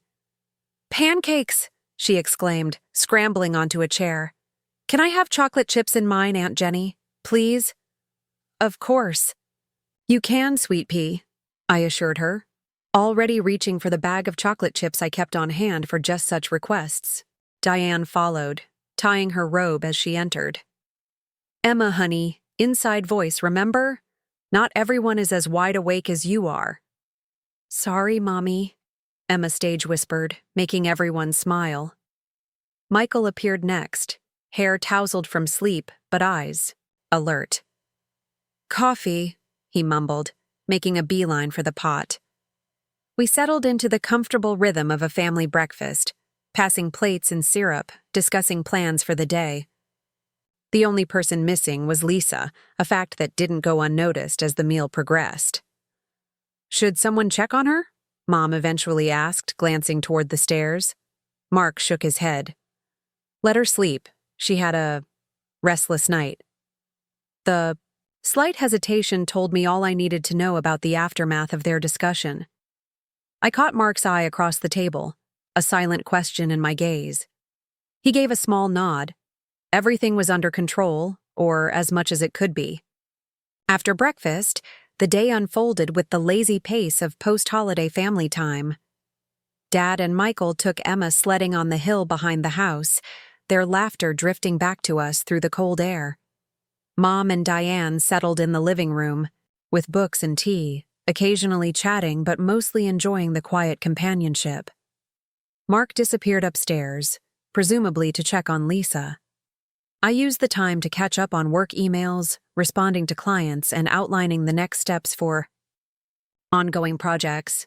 Freelancing during the holidays was a balancing act, but one I'd grown accustomed to. The flexibility it offered was worth the occasional holiday interruption. Around noon, as I was finishing a proposal for a new client, a knock at my office. Doctor drew my attention. Lisa stood there, fully dressed but subdued, her usual polish dimmed by what looked like a sleepless night. "Can we talk?" she asked, her voice quiet but steady. "Of course." I gestured to the reading chair Mark had occupied earlier. "Come in." She entered, closing the door behind her, a sign that whatever she wanted to discuss was meant to stay between us. Instead of taking the chair, though, she moved to the window, gazing out at the snowy yard where Emma was now building a snow fort with Michael's help. "Mark told me about your conversation this morning," she said finally, her back still to me, about his plan to repay the loan. I waited, sensing she had more to say, and knowing from experience that pushing Lisa rarely led to productive outcomes. "I told him it was unnecessary," she continued, "that you weren't really expecting repayment after all this time. But he insisted." She turned then, facing me directly. "He's setting up a payment plan as soon as we get back to Chicago. Monthly installments until the full amount, with interest, is repaid." "He mentioned that," I confirmed. "I think it's honorable of him." Something flickered across her face, pride, perhaps, or resignation. "Mark has always been honorable. It's one of the reasons I married him." She hesitated, then added, "One of the reasons I sometimes take advantage of him." The admission, so frank and self-aware, caught me off guard. Lisa rarely acknowledged her own faults, especially not to me. "That's unusually introspective of you," I said cautiously. A ghost of a smile crossed her lips. "Don't get used to it. I had a lot of time to think last night, that's all." She crossed the room, finally taking the seat across from me. "I owe you an apology, Jenny." I blinked, certain I had misheard. "I'm sorry." "What?" "An apology," she repeated, looking uncomfortable but determined. "For trying to take your house. For lying about the codicil. For a lot of things, probably." I studied her face, searching for signs of insincerity or hidden agenda. Finding none, I sat back in my chair, genuinely stunned. "I don't know what to say." "You don't have to say anything," she assured me. "Just listen, okay? Because this isn't easy for me, and I'd like to get through it without interruption." I nodded, still too surprised to form a coherent response. Lisa took a deep breath, her hands clasped tightly in her lap. "I've spent most of my adult life believing that success is measured in very specific ways: career advancement, financial achievements, property ownership. It's how I was raised, how I was educated, how the world has always affirmed me." She glanced around my office, her gaze lingering on the architectural sketches. "But when Grandpa left this house to you instead of me, it disrupted that narrative." "Lisa," she held up a hand, "please, let me finish. This is important." She waited until I nodded, then continued. "At first, I told myself it was because you needed it more, that Grandpa felt sorry for you, the struggling one, the uncertain one. That made it easier to accept, because it fit my worldview. You got the house because you were less successful, not because you deserved it more." The assessment stung, but I remained silent, honoring her request to listen. But then I saw what you've done with the place, she went on. How you've preserved its character while making it functional for modern living, the careful attention to detail, the respect for its history. And I realized something uncomfortable.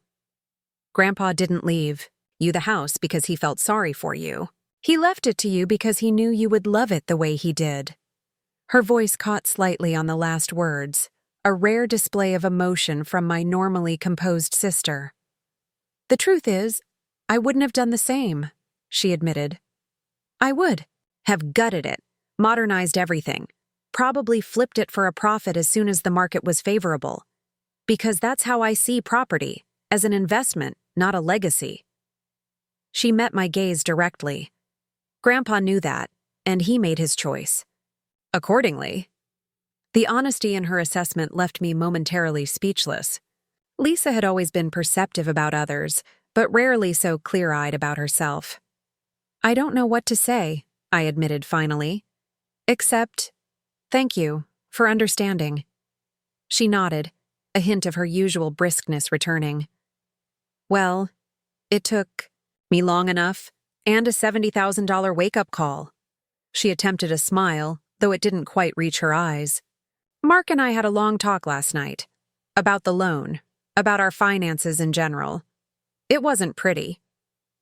I'm sorry, I said, meaning it. I never wanted to cause problems between you two. You didn't, she assured me. If anything, you forced a conversation we should have had years ago. She sighed, running a hand through her perfectly styled hair, a small but telling sign of her distress. We've been living beyond our means for a long time. The credit card debt, the unpaid loan. It's all part of a pattern I've been unwilling to acknowledge. I hesitated, not wanting to overstep but feeling I should offer something. If you need help with financial planning, I know someone. A friend from college who specializes in debt management. She's helped a lot of people get back on track. Lisa looked up, surprise evident in her expression. You'd do that? Help us? After everything? Of course I would, I said simply. You're my sister, Lisa. That matters more than any disagreement about property or inheritances. She was quiet for a moment, absorbing this. I haven't been a very good sister to you, have I? The question hung in the air between us, heavy with years of competition and missed connections. I could have answered with brutal honesty, could have listed all the ways she had hurt or dismissed me over the years. But looking at her now, Lisa, who never admitted weakness, sitting in my office with her guard down, I chose a different path. We've both made mistakes, I said carefully. But we're here now, having this conversation. That counts for something. She nodded, a hint of gratitude in her expression. I'd like to start over, if that's possible. Not erase the past, but move forward differently. I'd like that too, I said, and meant it. Lisa stood, smoothing her slacks with habitual precision. Good. Then that's settled. She paused, glancing around the office once more. You've really made this space your own. It suits you.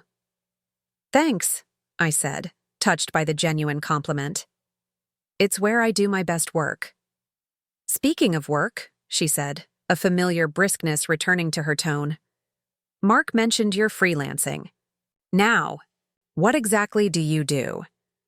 Graphic design, mostly, I explained. Logo creation, branding packages, web design for small businesses. Some architectural rendering for local firms when they need it. She raised an eyebrow, looking intrigued despite herself. And that's sustainable? Financially, I mean? It was before the layoff, I admitted. I'm still building back up to a full client roster, but yes, it's viable. I enjoy the variety and the freedom to choose projects that interest me. Lisa nodded, processing this in the analytical way she approached all information. Have you considered corporate clients? They pay better than small businesses, and the contracts tend to be more stable. I shrugged. I've worked with a few, but it's not really my focus. I prefer helping local businesses develop their visual identity. It's more personal, more creative, but less profitable, she pointed out, then immediately held up a hand. Sorry, old habits. Your priorities are your business. I smiled, appreciating the effort it took for her to check her natural inclination to optimize everything for maximum financial return. Actually, I've been thinking about expanding in a different direction. Historical preservation consultation. Her brow furrowed. What's that, exactly? Helping homeowners and businesses renovate historic properties while maintaining their architectural Integrity, I explained, warming to the topic. Madison has a lot of protected buildings, but people often don't know where to start with preservation-minded updates. I could bridge that gap, provide design services that honor a building's history while making it functional for contemporary use. Lisa considered this, her expression thoughtful. That actually makes a lot of sense for you. Combines your design skills with your passion for historical architecture. Exactly. I was surprised by her understanding, having expected the usual dismissal of any career path that didn't prioritize profit above all else. You should talk to Diane's brother, she suggested. He's in real estate development in Milwaukee, specializes in converting historic buildings into modern spaces. Could be a good connection. The offer of help, so casual yet genuine, felt like another small bridge being rebuilt between us. That would be great, actually. Thanks. She nodded, then glanced at her watch. I should finish packing. Mark wants to get on the road by 2. Beat the worst of the holiday traffic back to Chicago. You're leaving today? I couldn't hide my surprise. I thought you were staying through tomorrow. Change of plans, she said vaguely. Work stuff came up, but we'll try to visit again soon. Maybe in the spring, when you can show us what you've done with the garden. She hesitated, then added, if that's okay with you. Of course it is, I assured her. You're always welcome here, Lisa. This is still your family home, even if I'm the one who lives in it. Something in her expression softened, a tension, releasing that I hadn't fully registered until it was gone. Thank you. That means a lot. As she turned to leave, I remembered something. Lisa, wait. I moved to my desk, opening the bottom drawer where I kept important documents. Before you go, I want to give you something. She watched curiously as I removed a folder, different from the one containing the mortgage paperwork. From it, I extracted a small stack of photographs, ones I'd discovered while cleaning out Grandpa's desk after his passing. These are from that summer at the cabin, I explained, holding them out to her. The one when you taught me to swim in the lake. You were 12, I was 9, remember? She took the photos, her expression softening as she flipped through them. I remember. You were terrified of the deep water, but determined not to show it. You spent hours with me, I reminded her. Patient, encouraging, told me I could do anything if I just believed in myself enough. I smiled at the memory. That was the summer I realized how lucky I was to have you as a big sister. Lisa looked up from the photos, a rare vulnerability in her expression. I was a better sister then than I have been lately. You were, I agreed, and you can be again. I nodded toward the pictures in her hand. Keep those. They're duplicates. I have copies. She tucked the photos carefully into her pocket, nodding her thanks. I should finish packing, but Jenny? She hesitated, searching for words. Thank you. For everything. After she left, I remained in my office, processing the unexpected turn our relationship had taken. The conflict wasn't fully resolved. Real family healing never happens in a single conversation. But we had taken an important first step. For the first time in years, I felt hope for a genuine reconnection with my sister, one based on mutual respect rather than competition. Outside, Emma's delighted squeals drifted through the window as Dad apparently joined the snow fort construction, his military precision bringing new structural integrity to the project. Mom and Diane had moved to the porch, bundled in blankets as they supervised from a safe, warm distance.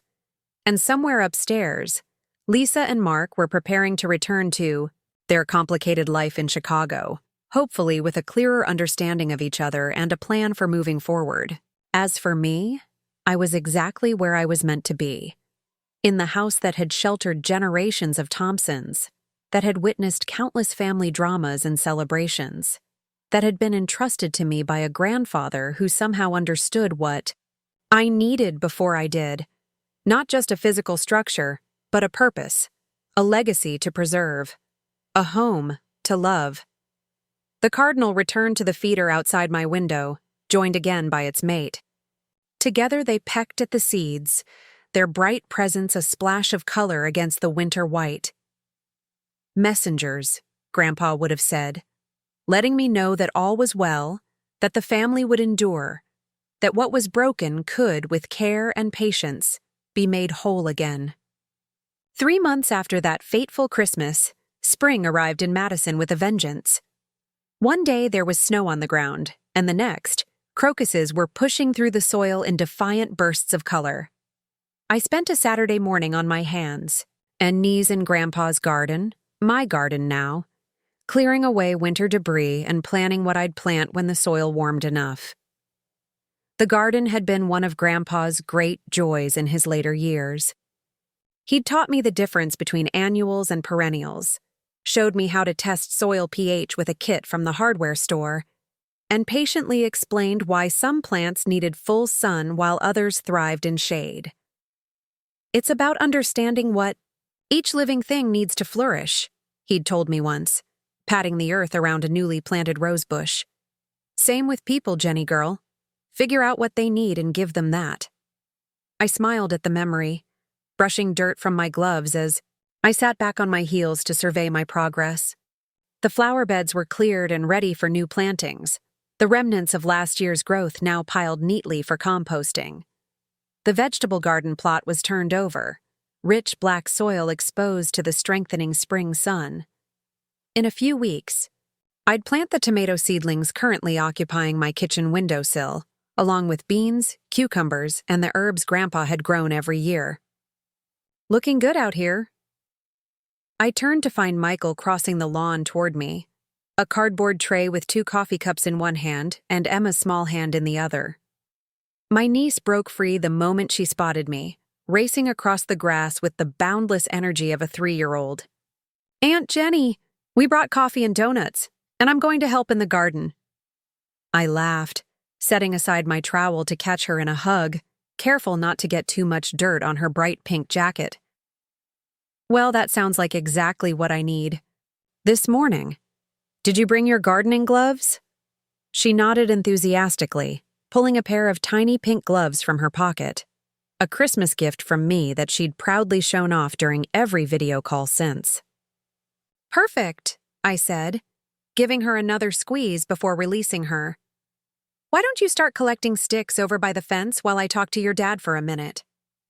Emma needed no further encouragement, dashing off toward the fence line with single-minded determination. I stood, brushing dirt from my knees as Michael approached with the coffee. Sorry to drop in unannounced, he said, handing me a cup. We were in the neighborhood for Emma's friend's birthday party, and she insisted on seeing Aunt Jenny's garden. You never need to apologize for bringing coffee and that little ray of sunshine, I assured him, taking a grateful sip. Perfect. Timing, actually. I was just about to take a break. We settled on the wooden bench Grandpa had built near the apple tree, watching as Emma diligently gathered twigs, singing to herself as she worked. So, Michael said after a moment, how are you doing? Really? I glanced at him, noting the concern behind the casual question. I'm good, actually. Busy with work, making progress on the house, no major disasters to report. And the job situation? I smiled, understanding his real concern. After Christmas, Michael had called weekly, clearly worried about my financial stability in the wake of Lisa's revelations about the house and the mortgage. Better than expected, I told him. That preservation consultation idea I mentioned? It's taking off. I've got 3 clients already, all historic homeowners looking for guidance on period-appropriate renovations. Plus, I just landed a contract with the Madison Historical Society to design their new website and branding materials. Michael's eyebrows rose in genuine surprise. That's fantastic, Jenny. Sounds like you've found your niche. I think I have, I agreed, feeling the quiet satisfaction that came with doing work I genuinely loved. It combines all my interests: design, architecture, history, and the best part is, I can work from home, which means lower overhead and more time for my own renovation projects. Smart, he nodded approvingly. And speaking of renovations, the place looks great. What's new since Christmas? I gestured toward the house, pride welling up as I surveyed my ongoing work. Finished the upstairs bathroom finally, period-appropriate fixtures but modern plumbing. And I've started stripping the woodwork in the dining room. The previous owners painted over the original oak trim, if you can believe it. Michael winced in the way only a fellow old house enthusiast would understand. Criminal. But if anyone can bring it back to its former glory, it's you. We sat in comfortable silence for a moment, watching Emma methodically arrange her stick collection by size. Have you heard from Lisa?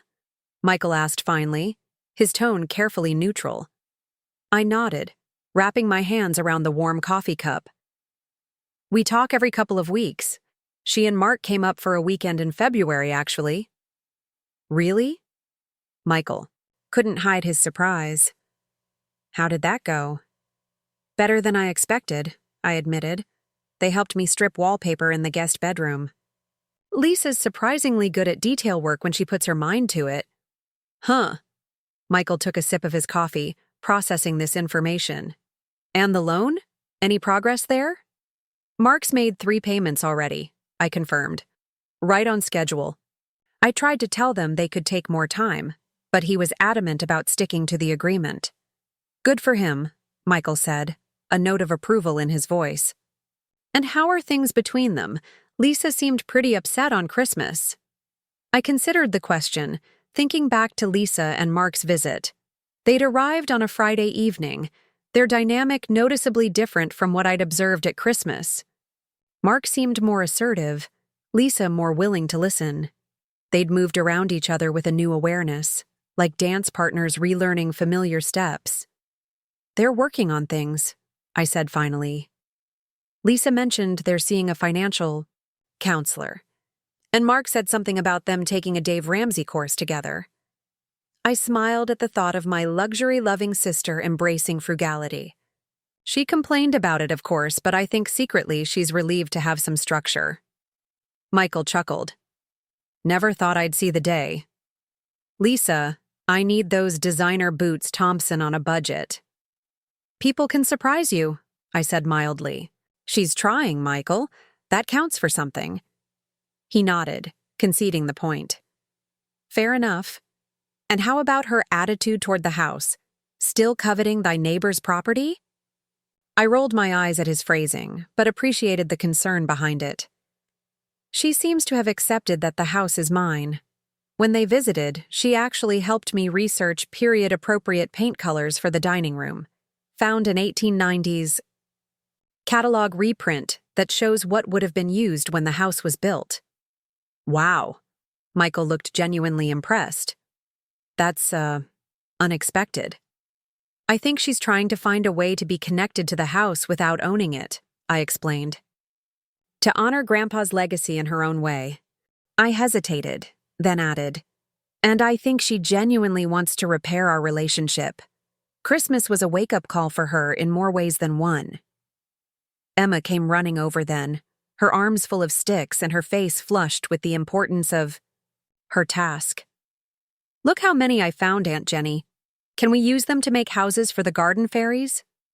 That's an excellent idea, I told her solemnly.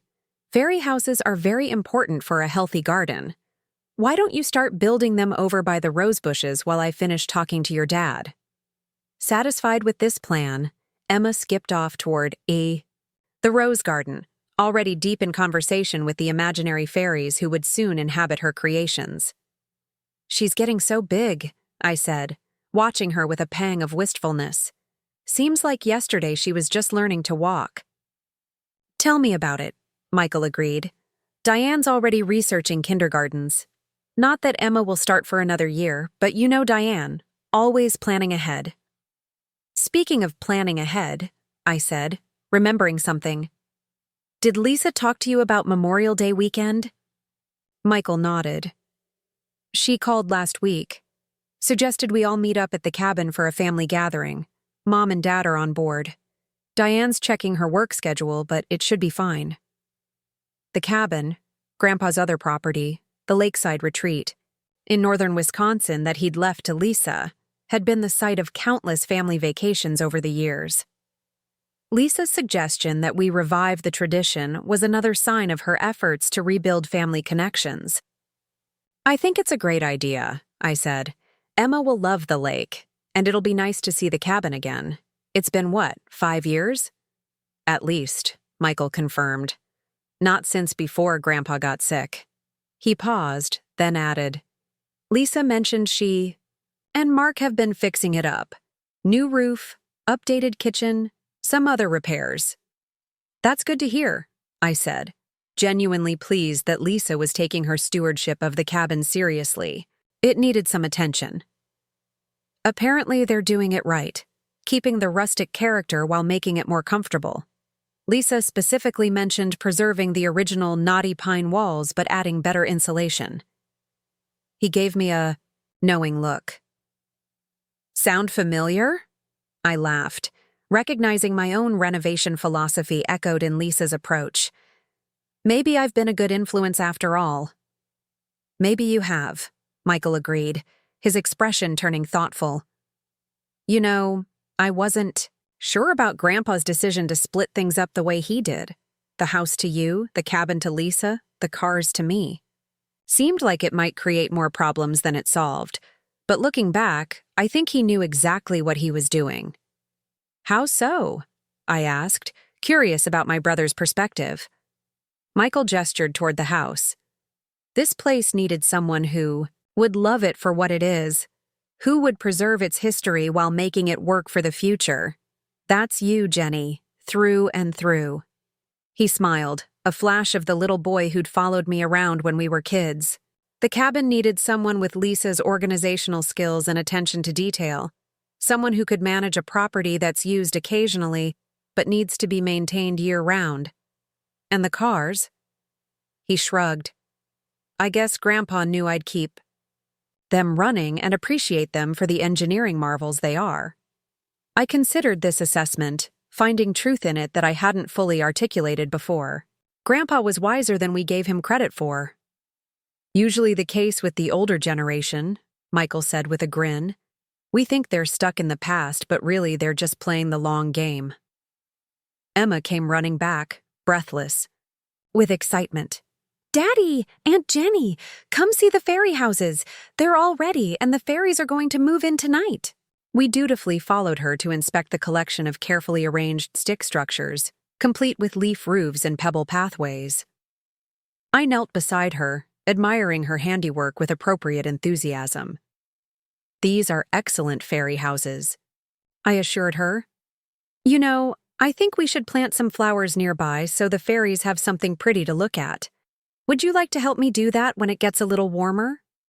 Emma's eyes widened with delight. "Yes. Can we plant pink ones? Fairies love pink." "Absolutely," I promised. "Pink flowers for pink-loving fairies." Michael checked his watch.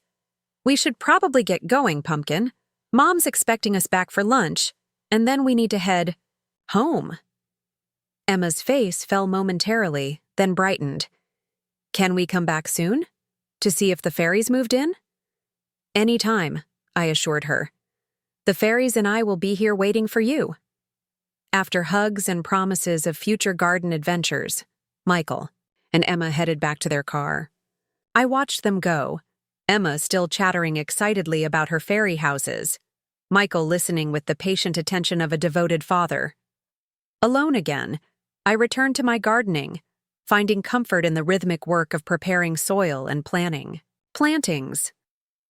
There was something deeply satisfying about continuing Grandpa's traditions, about putting my hands in the same earth he had tended for decades.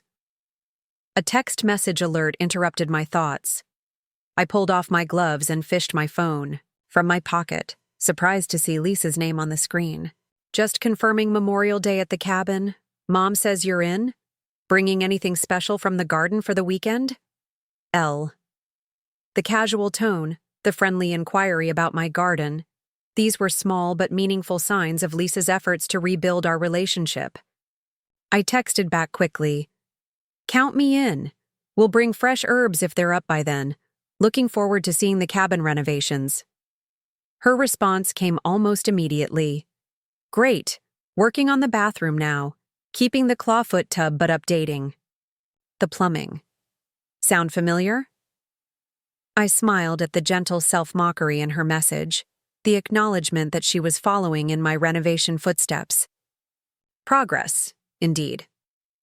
Tucking my phone away, I returned to my gardening with renewed energy. The spring air was crisp but warming, the soil rich and promising beneath my hands. In a few months, this space would be transformed, bursting with flowers, vegetables, and herbs, just as it had been during Grandpa's time. Transformation. That seemed to be the theme lately, not just in the garden or the house, but in my relationship with Lisa. Christmas had brought things to a breaking point, forced us to confront years of unspoken competition and resentment. But from that difficult moment, something new was emerging. Not the easy closeness of our childhood, perhaps, but a more mature relationship based on mutual respect and understanding. As I finished my work in the garden, I found myself looking forward to the Memorial Day gathering with genuine anticipation rather than the usual mix of love and dread that family events often inspired. The thought of seeing the cabin again, of watching Emma experience the lake as Lisa and I had at her age, filled me with a quiet joy. Later that evening, as I sat on the porch with a glass of wine, watching the last of the daylight fade from the sky, my phone rang. Dad's name appeared on the screen, an unusual occurrence given his general dislike of telephone conversations. "Dad? Everything okay?" I answered, a reflexive worry creeping into my voice. "Fine, fine," he assured me, his tone brisk but not alarmed. "Just calling about this Memorial Day plan of Lisa's. Your mother wanted me to check if you need a ride. Up to the cabin." "Oh." I relaxed, smiling at the transparent excuse. Mom could easily have texted me that question herself. "No, I'm all set. Planning to drive up Friday morning. But thanks for the offer." "Good, good," he said, and then fell silent in the way that always indicated he had more to say, but was working up to it. I waited patiently, familiar with his communication style after 32 years as his daughter. "Your sister called earlier," he said finally. "Wanted my opinion on some electrical work they're doing at the cabin, replacing the old fuse box with a proper circuit breaker panel." "Smart upgrade," I commented, knowing Dad would appreciate the practical improvement. "What did you tell her?" "Told her to make sure they hire someone who knows what they're doing with older wiring," he said. "Those cabin electrical systems can be tricky. Lot of DIY work done over the years, not all of it up to code." "Good advice," I agreed. Another pause, longer this time. I sipped my wine, watching a pair of cardinals flit between the branches of the maple tree in my front yard. "She mentioned you'd been up to visit," Dad said eventually. "Helped with some wallpaper removal." "We did," I confirmed. "It was a good weekend. Productive." A thoughtful sound, neither approval nor disapproval. "And how did that go? You and Lisa working together?" The question revealed the real purpose of his call. Dad had never been one to pry into his children's emotional lives, preferring to let us sort out our own problems. But in his own way, he worried about all of us. "It went well," I told him honestly. "Better than I expected. We're finding our way back to being sisters instead of competitors." "Good," he said simply, but I could hear the relief in that single syllable. "Your mother will be pleased to hear it." I smiled, translating the statement to its true meaning. Dad was pleased to hear it, but would never say so directly. "How is Mom?" I asked, allowing him the change of subject. "Hip still giving her trouble?" "Less than before," he reported. "Physical therapy's helping. She's talking about planting flowers again this year." We chatted for a few more minutes about practical matters, Mom's health, Dad's volunteer work at the Veterans Center, the unseasonably warm spring weather. Just as we were about to hang up, Dad cleared his throat, a signal that he had one more thing to say. "Your grandfather would be pleased," he said, the words coming out with the careful deliberation he reserved for important statements. With the house, with you and Lisa working things out, he believed in family above all else. The unexpected comment warmed me more than the wine had. "Thank you, Dad. That means a lot coming from you." "Just stating facts," he said, his voice returning to its usual brisk tone. "Well, your mother's calling me for dinner. We'll see you at the cabin." After we hung up, I sat with my empty wine glass, watching as the first stars appeared in the darkening sky. Dad's words echoed in my mind. He believed in family above all else. It was true, though Grandpa had rarely stated it explicitly. His actions had always spoken for him. The way he hosted every holiday, maintained the cabin for family gatherings, kept in touch with distant relatives when others lost track, and in his final act, dividing his property among his grandchildren, he'd continued that legacy. Not by keeping everything together, as might have seemed the obvious choice for preserving family unity, but by giving each of us responsibility for a piece of the whole. In doing so, he'd ensured that we would have to communicate, to coordinate, to remain connected through our shared heritage. The house had become more than just my home. It was a gathering place, a repository of family history, a physical manifestation of continuity across generations. Lisa's cabin would serve a similar purpose, bringing us together for summers and holidays away from our everyday lives. And Michael's stewardship of Grandpa's classic cars meant family Sunday drives, car shows attended together, the ongoing story of restoration and preservation. 3 different legacies, 3 different passions, but all part of a greater whole. Grandpa's family, continuing into the future he wouldn't see but had helped to shape. The next morning, I woke early, inspired by my gardening progress and the pleasant weather forecast. After a quick breakfast, I headed to the hardware store for supplies, my mind already mapping out the day's projects. As I pushed my cart through the garden center selecting vegetable seeds and bags of organic fertilizer, a familiar voice called my name. I turned to find Diane waving from the perennial section, a flat of lavender plants in her cart. "Jenny, what perfect timing," she said, making her way toward me. "I was just thinking about calling you." "Hey, Diane," I greeted her with a hug. "No Emma today?" "School tour," she explained. "Michael took her to visit the kindergarten we're considering for next year. I'm using the free time to get some planting done." She gestured to her cart, which was filled with not just the lavender but several other flowering plants. "Our front yard needs some serious help." "Looks like you're on the right track," I approved, examining her selections. "These will look beautiful along your walkway." "That's the plan," she agreed. "But I wanted to ask you about something else. Michael mentioned you're doing some consultation work for historic homeowners." I nodded, curious about her interest. "Just starting out, but yes. Why do you ask?" "My brother Tom, you remember him from our wedding? He just bought an old Victorian in Milwaukee that needs a lot of work. He loves the house but has no idea where to start with renovations that won't destroy its character." She pulled out her phone, scrolling through photos before holding it out to me. "Look familiar?" I took the phone, examining the images of a classic Queen Anne with impressive woodwork, original stained glass, and sadly outdated electrical and plumbing systems. Exactly the kind of property I'd been hoping to consult on. "Beautiful bones," I commented, swiping through the photos with growing interest. "Those pocket doors are amazing. And the staircase newel post. You don't see craftsmanship like that anymore." Diane grinned. "I knew you'd appreciate it. Tom's overwhelmed, though. The previous owners did some questionable updates in the 70s and 90s that need to be undone, but he doesn't want to make the same mistakes going the other direction." "That's exactly the kind of project I'm focusing on," I told her, feeling a spark of professional excitement. Helping homeowners navigate the balance between historical integrity and modern functionality. Would you be willing to talk to him? Maybe even drive down to Milwaukee to see the place in person? Diane asked. He's prepared to pay your consultation. Fee, of course. Lisa mentioned you're very reasonable compared to the big restoration firms. The casual mention of Lisa's endorsement caught me by surprise. Lisa recommended me to your brother?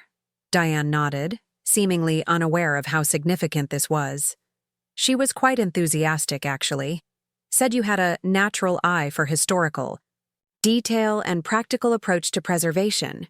Her words, not mine. I felt a rush of warmth at this unexpected vote of confidence from my sister. After years of Lisa dismissing my career choices as impractical or insufficient, her professional endorsement meant more than Diane could know.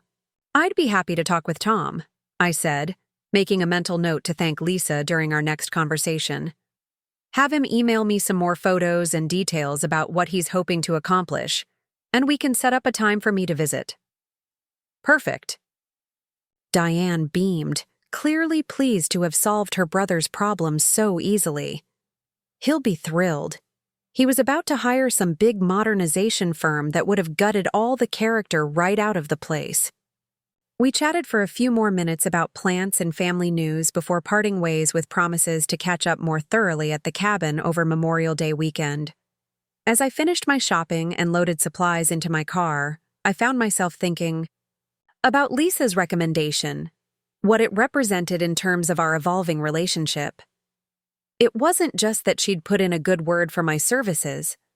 It was that she genuinely believed in my expertise, respected my approach enough to stake her own reputation on it with extended family. For someone like Lisa, whose professional standing was paramount, that was no small gesture. Back home, I spent the afternoon planting, taking advantage of the mild weather and my own high spirits. As I worked, I mentally composed an email to Tom about his Victorian, already envisioning how I might help him preserve its historical features while making it livable for a modern family. This new direction in my work life felt right in a way that my previous corporate job never had. There, I'd been designing marketing materials for products I felt no connection to, following brand guidelines that left little room for creativity. Now I was helping people honor the past while building their futures, work that resonated with my own values and passions. When the last seeds were planted and the tools cleaned and put away, I took a well-earned shower and settled on the porch with my laptop. The email to Tom took shape quickly, my enthusiasm for historical renovation flowing easily onto the screen. I attached photos of my own home restoration as examples of the balance between preservation and modernization, highlighting where I'd maintained original features and where I'd made necessary updates. Just as I was about to hit send, my phone buzzed with a text message from Lisa. Diane says she ran into you today and mentioned Tom's Victorian. Hope that was okay? Thought his project would be perfect for your consultation service. His budget's decent too.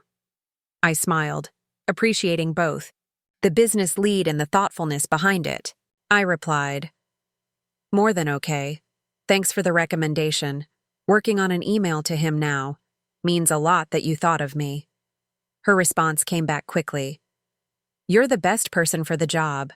Besides, keeping historical properties in good hands seems to run in the family now. The simple acknowledgement brought a lump to my throat. From Lisa, it was as good as saying she'd been wrong and I'd been right about the house, about Grandpa's choice to leave it to me. I completed the email to Tom and sent it, then leaned back in my porch chair, watching as twilight settled over. My front yard. The spring flowers I'd planted years ago were beginning to emerge, perennials returning with the reliable magic of the changing seasons.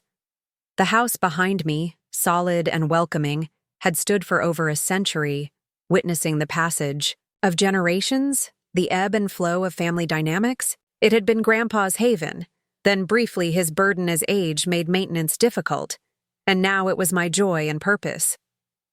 Lisa had seen the house as a possession to be acquired, a prize in the ongoing competition of our adult lives. But somewhere, between Christmas and now, she'd come to understand what Grandpa had known all along, that this place wasn't just a structure of wood and stone, but a vessel for family history, a testament to continuity and care across generations. As darkness fell and the first stars appeared in the spring sky, I felt a deep contentment settle over me. There would be more work tomorrow, client projects, house repairs, garden tending, but all of it felt purposeful, connected to something larger than myself. The cardinal pair that had been visiting my garden returned for one final evening appearance, the male's bright plumage still visible in the fading light as they settled in the old maple tree. Grandpa's messengers, keeping an eye on things. "We're doing okay," I told them softly. "The family's finding its way back together, just like you wanted." And somewhere, I like to think, Grandpa Thompson was nodding in approval, satisfied that his legacy was in good hands after all. Memorial Day weekend arrived with perfect weather, sunshine, gentle breezes, and temperatures warm enough for swimming but not so hot as to make outdoor activities uncomfortable. I drove the familiar route to the family cabin with windows down, singing along to the radio and enjoying the increasingly rural scenery as Madison's suburbs gave way to Wisconsin's northern forests. The last time I'd visited the cabin was before Grandpa fell ill, nearly 5 years ago. We'd celebrated his 80th birthday there. All 3 grandchildren plus our parents gathered around the massive picnic table overlooking the lake. Grandpa had insisted on grilling steaks himself, waving away all offers of help with his characteristic stubbornness. "Been cooking on this grill for 40 years, he'd said. "No reason to stop now." As I turned onto the narrow gravel road leading to the cabin, memories washed over me. Summer vacations spent swimming in the clear lake waters, nights around the campfire telling ghost stories, rainy days playing board games on the screened porch while thunderstorms raged outside. The cabin held as much family history as the house in Madison, though in a different, more concentrated form. While the house had been everyday life, the cabin was where exceptional memories were made. Lisa's silver SUV was already parked in the clearing beside the cabin, along with Mom and Dad's practical sedan. Michael and Diane hadn't arrived yet, but they had the longest drive from Milwaukee and were traveling with a 3-year-old, which inevitably meant multiple stops along the way. I parked beside Lisa's vehicle and took a moment to study the cabin's exterior. She had mentioned renovations, but from the outside, little had changed. The same weathered cedar siding, the same green-painted shutters, the same stone chimney climbing the western wall. The only obvious difference was a new metal roof, practical, and long-lasting but in the same forest green as the original asphalt shingles had been. Before I could gather my bags from the trunk, the screen door creaked open and Lisa emerged onto the porch, waving in greeting. "You made it!" she called, descending the wooden steps. "How was the drive?" "Smooth," I replied, popping the trunk. "No traffic once I got north of Wausau." I pulled out my duffel bag and a canvas tote filled with fresh herbs from my garden. "Here, I brought these from the garden like I promised. Basil, thyme, rosemary, and some early chives." Lisa accepted the tote, peering inside with genuine interest. "These look amazing. We'll definitely use them for dinner tonight. I was thinking grilled fish with herb butter." She hesitated, then added, "Using Grandpa's recipe if you still remember it." The reference to our shared culinary history caught me by surprise. Lisa and I had learned to make herb butter together under Grandpa's guidance when we were teenagers, crushing fresh herbs with coarse salt before mixing them into softened butter. It had become a cabin tradition, something we prepared together on the first night of every visit. "I remember," I assured her. "Do we have all the other ingredients?" "Salt, butter, lemon," she confirmed. "Mark's driving into town later for ice and beer. He can pick up anything else we need." I grabbed my cooler from the back seat and we headed toward the cabin together. "How long have you and Mark been here?" "Since yesterday afternoon," Lisa said.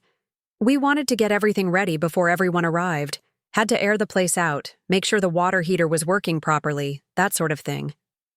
The casual mention of practical preparations, so different from the Lisa who once would have considered such tasks beneath her, was another small sign of how much had changed since Christmas. As we approached the porch steps, I could see more clearly what had and hadn't been altered in the renovations. The original wood siding had been carefully maintained, likely sanded and resealed rather than replaced. The green shutters looked freshly painted, but were definitely the originals.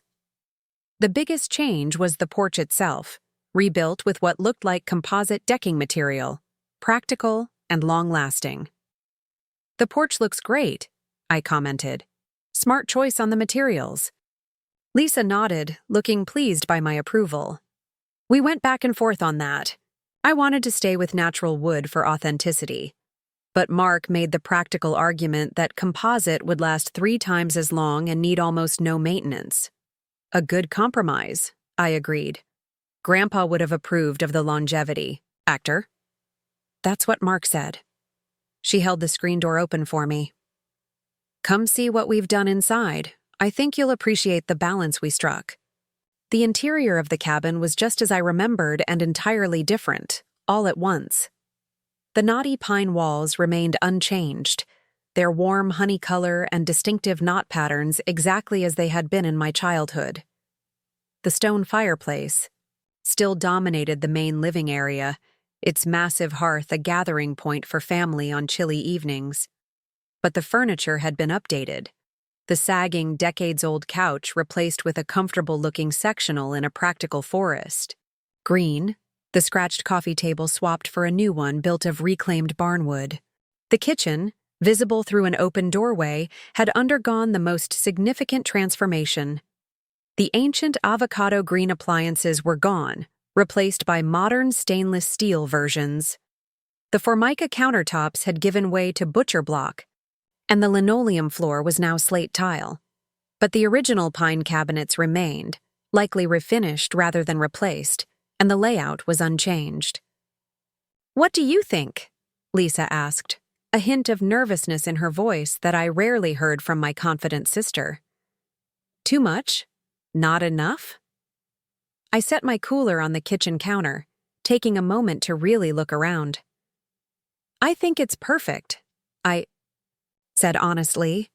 "You've preserved what matters, the feeling, the character, while making necessary updates for functionality." Her expression relaxed into a smile. "That was exactly what we were going for. I kept thinking about what you would do, how you'd balance preservation with practicality." The admission warmed me more than I could express. "Well, you nailed it. Grandpa would love what you've done with the place." "That's what Mom said," Lisa confirmed, looking genuinely pleased. "She and Dad are down at the dock. They walked down right after breakfast to see if the loons are nesting in the same spot this year." I smiled, picturing our parents continuing traditions that had begun in their own childhoods at this lake. "Are they? The loons, I mean." "Same spot as always," Lisa confirmed. 2 eggs in the nest. Dad's been watching them through his binoculars all morning." We spent the next hour catching up as I unpacked, and Lisa showed me the rest of the cabin. Renovations. The bathroom had indeed been updated while preserving the clawfoot tub, just as she'd mentioned in her text. The bedrooms had new mattresses, but the same charming pine furniture that had been there for generations. By noon, our parents had returned from their lakeside birdwatching, and we all gathered on the rebuilt porch for sandwiches and iced tea. The conversation flowed easily, touching on family news, work updates, and plans for the weekend ahead. "Michael called," Dad announced as we were finishing lunch. "They're about an hour out. Emma's been asking if she can go swimming immediately upon arrival." Mom laughed. "Just like her father at that age. Michael used to have his swimsuit on under his clothes for the drive up, so he could run straight to the dock." "That's not a bad idea," I said, beginning to clear the lunch dishes. "It's warm enough for swimming, and the lake looks perfect." "The water's still chilly," Lisa cautioned, "but refreshing once you get used to it. Mark and I went in yesterday afternoon."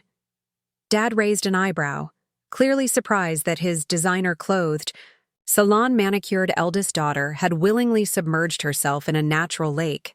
Lisa caught his expression and grinned. "What? I can still swim, Dad. Some things you never forget.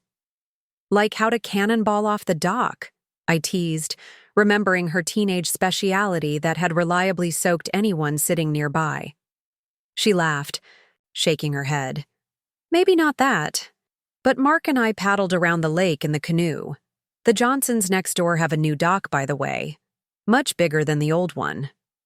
The conversation turned to changes in the lake community. New neighbors, renovated cabins, the ongoing effort to keep the water clean and the fishing sustainable. Through it all, I found myself studying Lisa, noting the subtle but significant differences in her demeanor. She seemed more relaxed, less focused on projecting an image of flawless success. Her hair was pulled back in a simple ponytail, her face free of makeup, her clothing practical for a weekend at the lake, shorts, a t-shirt, and boat shoes. The Lisa of Christmas would have arrived in designer resort wear, determined to be the most stylish person even in a rustic setting. When Michael, Diane, and Emma finally arrived, the energy level immediately increased. Emma burst from the car, with a shout of excitement, racing up the porch steps to hug each of us in turn before demanding to know where the lake was and when she could go swimming. "Let's get your things inside first, honey," Diane laughed, trying to corral the enthusiastic 3-year-old. "Then we can change into swimsuits." "I'm already wearing mine," Emma announced proudly, lifting her shirt to reveal a pink bathing suit beneath. "Daddy said I could put it on at the last rest stop." Michael shrugged, grinning as he unloaded bags from their SUV. Some traditions need to be passed down. Within 30 minutes, we had all changed into swimwear and made our way down to the dock. Emma, safely encased in floaties and a life jacket despite her protests that she was practically a fish, was the first in the water, squealing at the initial chill before declaring it the best lake ever. The adults followed at a more measured pace. Dad, never one for prolonged swimming, waded in up to his knees before declaring that sufficient and retreating to a deck chair with his binoculars to resume loon watching. Mom ventured further, floating serenely on her back in the deeper water. Michael and Diane took turns swimming with Emma between them, teaching her to kick and blow bubbles. Lisa and I found ourselves at the end of the dock, dangling our feet in the water as we had countless times in our youth. "Remember how Grandpa used to swim all the way to the floating platform and back, even in his 70s? Lisa asked, gazing across the lake to where the wooden raft still bobbed about 100 yards offshore. "Every morning, rain or shine," I nodded. He said it was better than coffee for waking up the system. "Think we should try it? For old time's sake?" I looked at her in surprise. The swim to the platform had been a rite of passage when we were children, the ultimate test of endurance and bravery. Lisa had achieved it a year before I did, a fact she'd never let me forget. "Race you there?" I suggested, the competitive spirit of childhood rising unexpectedly. Her eyes lit up with the familiar spark of challenge. "You're on 3?" We counted together, then dove into the clear lake water simultaneously. The shock of cold was invigorating, washing away the last of the drive's stiffness and the lingering hesitancy between us. We fell naturally into the rhythm of swimming, Lisa's more efficient crawl pulling her slightly ahead of my steadier breaststroke. By the time we reached the platform, we were both breathing hard, more from laughter than exertion. Lisa reached the ladder first, hauling herself up and then extending a hand to help me climb aboard.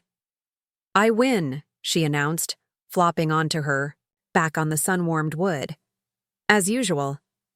"By 2 seconds, maybe," I protested, settling beside her.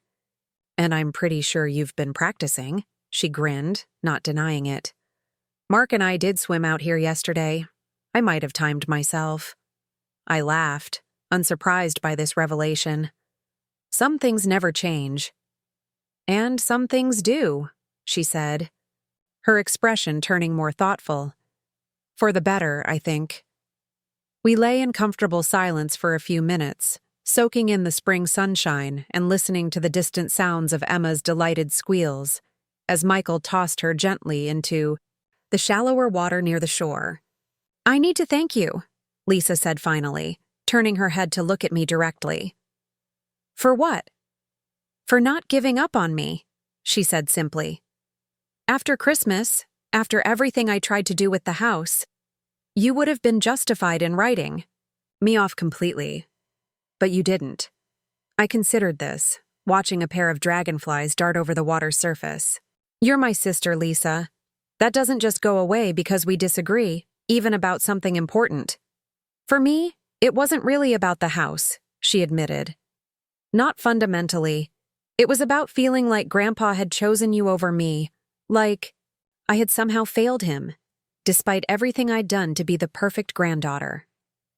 The vulnerability in her voice was something I'd rarely heard from my accomplished, confident sister. "Grandpa didn't play favorites," I said gently. "He loved all of us, just in different ways.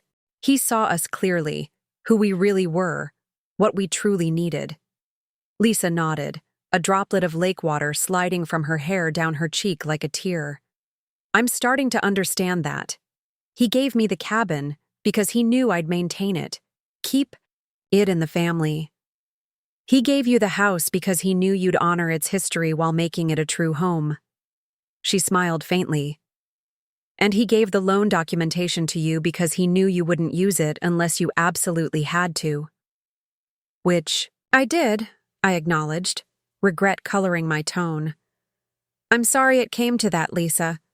I never wanted to embarrass you in front of the family." "Don't be sorry," she said firmly. "I needed that wake-up call. Mark and I both did. We've made a lot of changes since Christmas. Financial counseling, debt reduction plan, completely new approach to budgeting." She smiled ruefully. "I haven't bought designer anything in 4 months."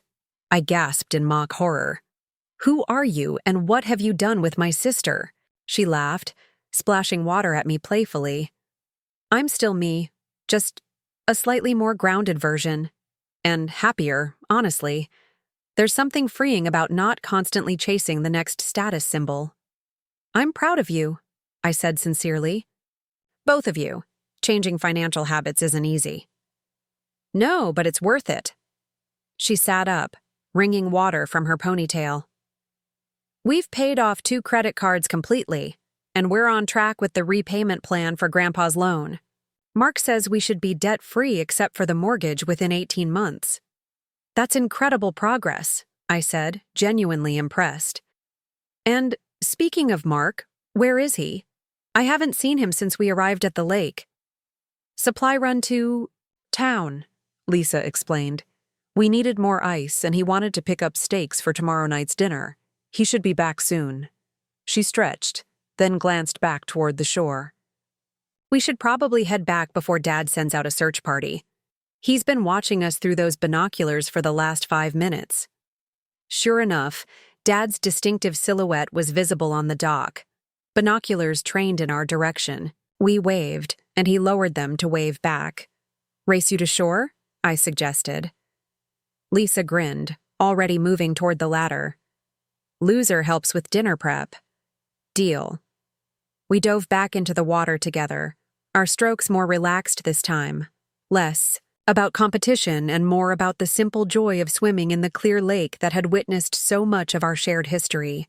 Lisa still reached the dock first, but only just, and we both collapsed on the sun-warmed boards, laughing and breathless. "Thought you two might have decided to swim to Canada," Dad commented dryly, offering each of us a towel. "Considering it," I joked, wrapping the towel around my shoulders. "But we didn't want to miss Mom's famous potato salad." The rest of the day unfolded with the relaxed rhythm that only family gatherings in familiar places can achieve. Mark returned with supplies, and we all helped prepare dinner. Grilled fish with the herb butter Lisa and I made together, just as Grandpa had taught us. Emma helped set the picnic table, arranging wildflowers in a mason jar as a centerpiece with Diane's guidance. As we gathered around the table that evening, the setting sun casting golden light across the lake, I found myself filled with a profound sense of rightness. The cabin, like the house in Madison, was more than just a structure. It was a vessel for family memories, a link between past and future generations. Lisa caught my eye across the table and raised her glass in a subtle private toast. I raised mine in return, acknowledging what didn't need to be said aloud. That Grandpa's final gift hadn't been the properties themselves, but the lessons we'd learned through them, about value beyond price tags, about stewardship rather than ownership, about the true meaning of legacy, and perhaps most importantly, about finding our way back to being sisters in the fullest sense of the word, not competitors, not strangers, but partners in preserving the family bonds that would outlast any deed or inheritance. As night fell and stars appeared above the lake, we built a campfire in the stone ring near the shore. Emma, fighting sleep despite the long day, begged for stories about when her dad and aunts were little. We obliged, taking turns recounting adventures and misadventures from our own childhood summers at the cabin. "Remember when Lisa fell out? Of the canoe reaching for water lilies?" Michael prompted, grinning at our sister. "Only because you rocked it on purpose," she retorted, but with good humor. And then Jenny jumped in to save me, even though I was already standing in waist-deep water. "I was being heroic," I protested. "How was I supposed to know we were in the shallows?" The stories continued as the fire burned down to embers, our shared history weaving us closer together with each remembered tale. Emma finally succumbed to sleep in Diane's lap, her face peaceful in the firelight. One by one, family members drifted off to bed until only Lisa and I remained by the dying fire. "This was a good idea," I said quietly, watching the last flames flicker among the coals. "Coming back to the cabin together." Lisa nodded, pulling her sweatshirt tighter against the night chill. "It felt like time, like something Grandpa would have wanted us to do." Above us, the stars shone with the extraordinary clarity only found far from city lights, their reflection dancing on the dark surface of the lake. Somewhere in the distance, a loon called, its haunting cry echoing across the water. "He'd be happy," I said, certain of this truth, "seeing us all here together." "Yes," Lisa agreed softly. "I think he would." In the comfortable silence that followed, I felt the last lingering tension between us dissolve, replaced by the stronger, deeper bonds of shared history and mutual understanding. Christmas had brought conflict, but also clarity. And here, in the place where we'd built so many childhood memories, we were creating something new yet familiar, a family reconnected, a legacy honored, a future secured. The embers glowed orange in the fire pit, providing just enough light to see Lisa's profile as she gazed out over the darkened lake. My once distant sister, now an ally in preserving what mattered most. Not the properties themselves, but what they represented: continuity, care, and the enduring connections that make a family whole. Up next, you've got 2 more standout stories right on your screen. If this one hit the mark, you won't want to pass these up. Just click and check them. Out!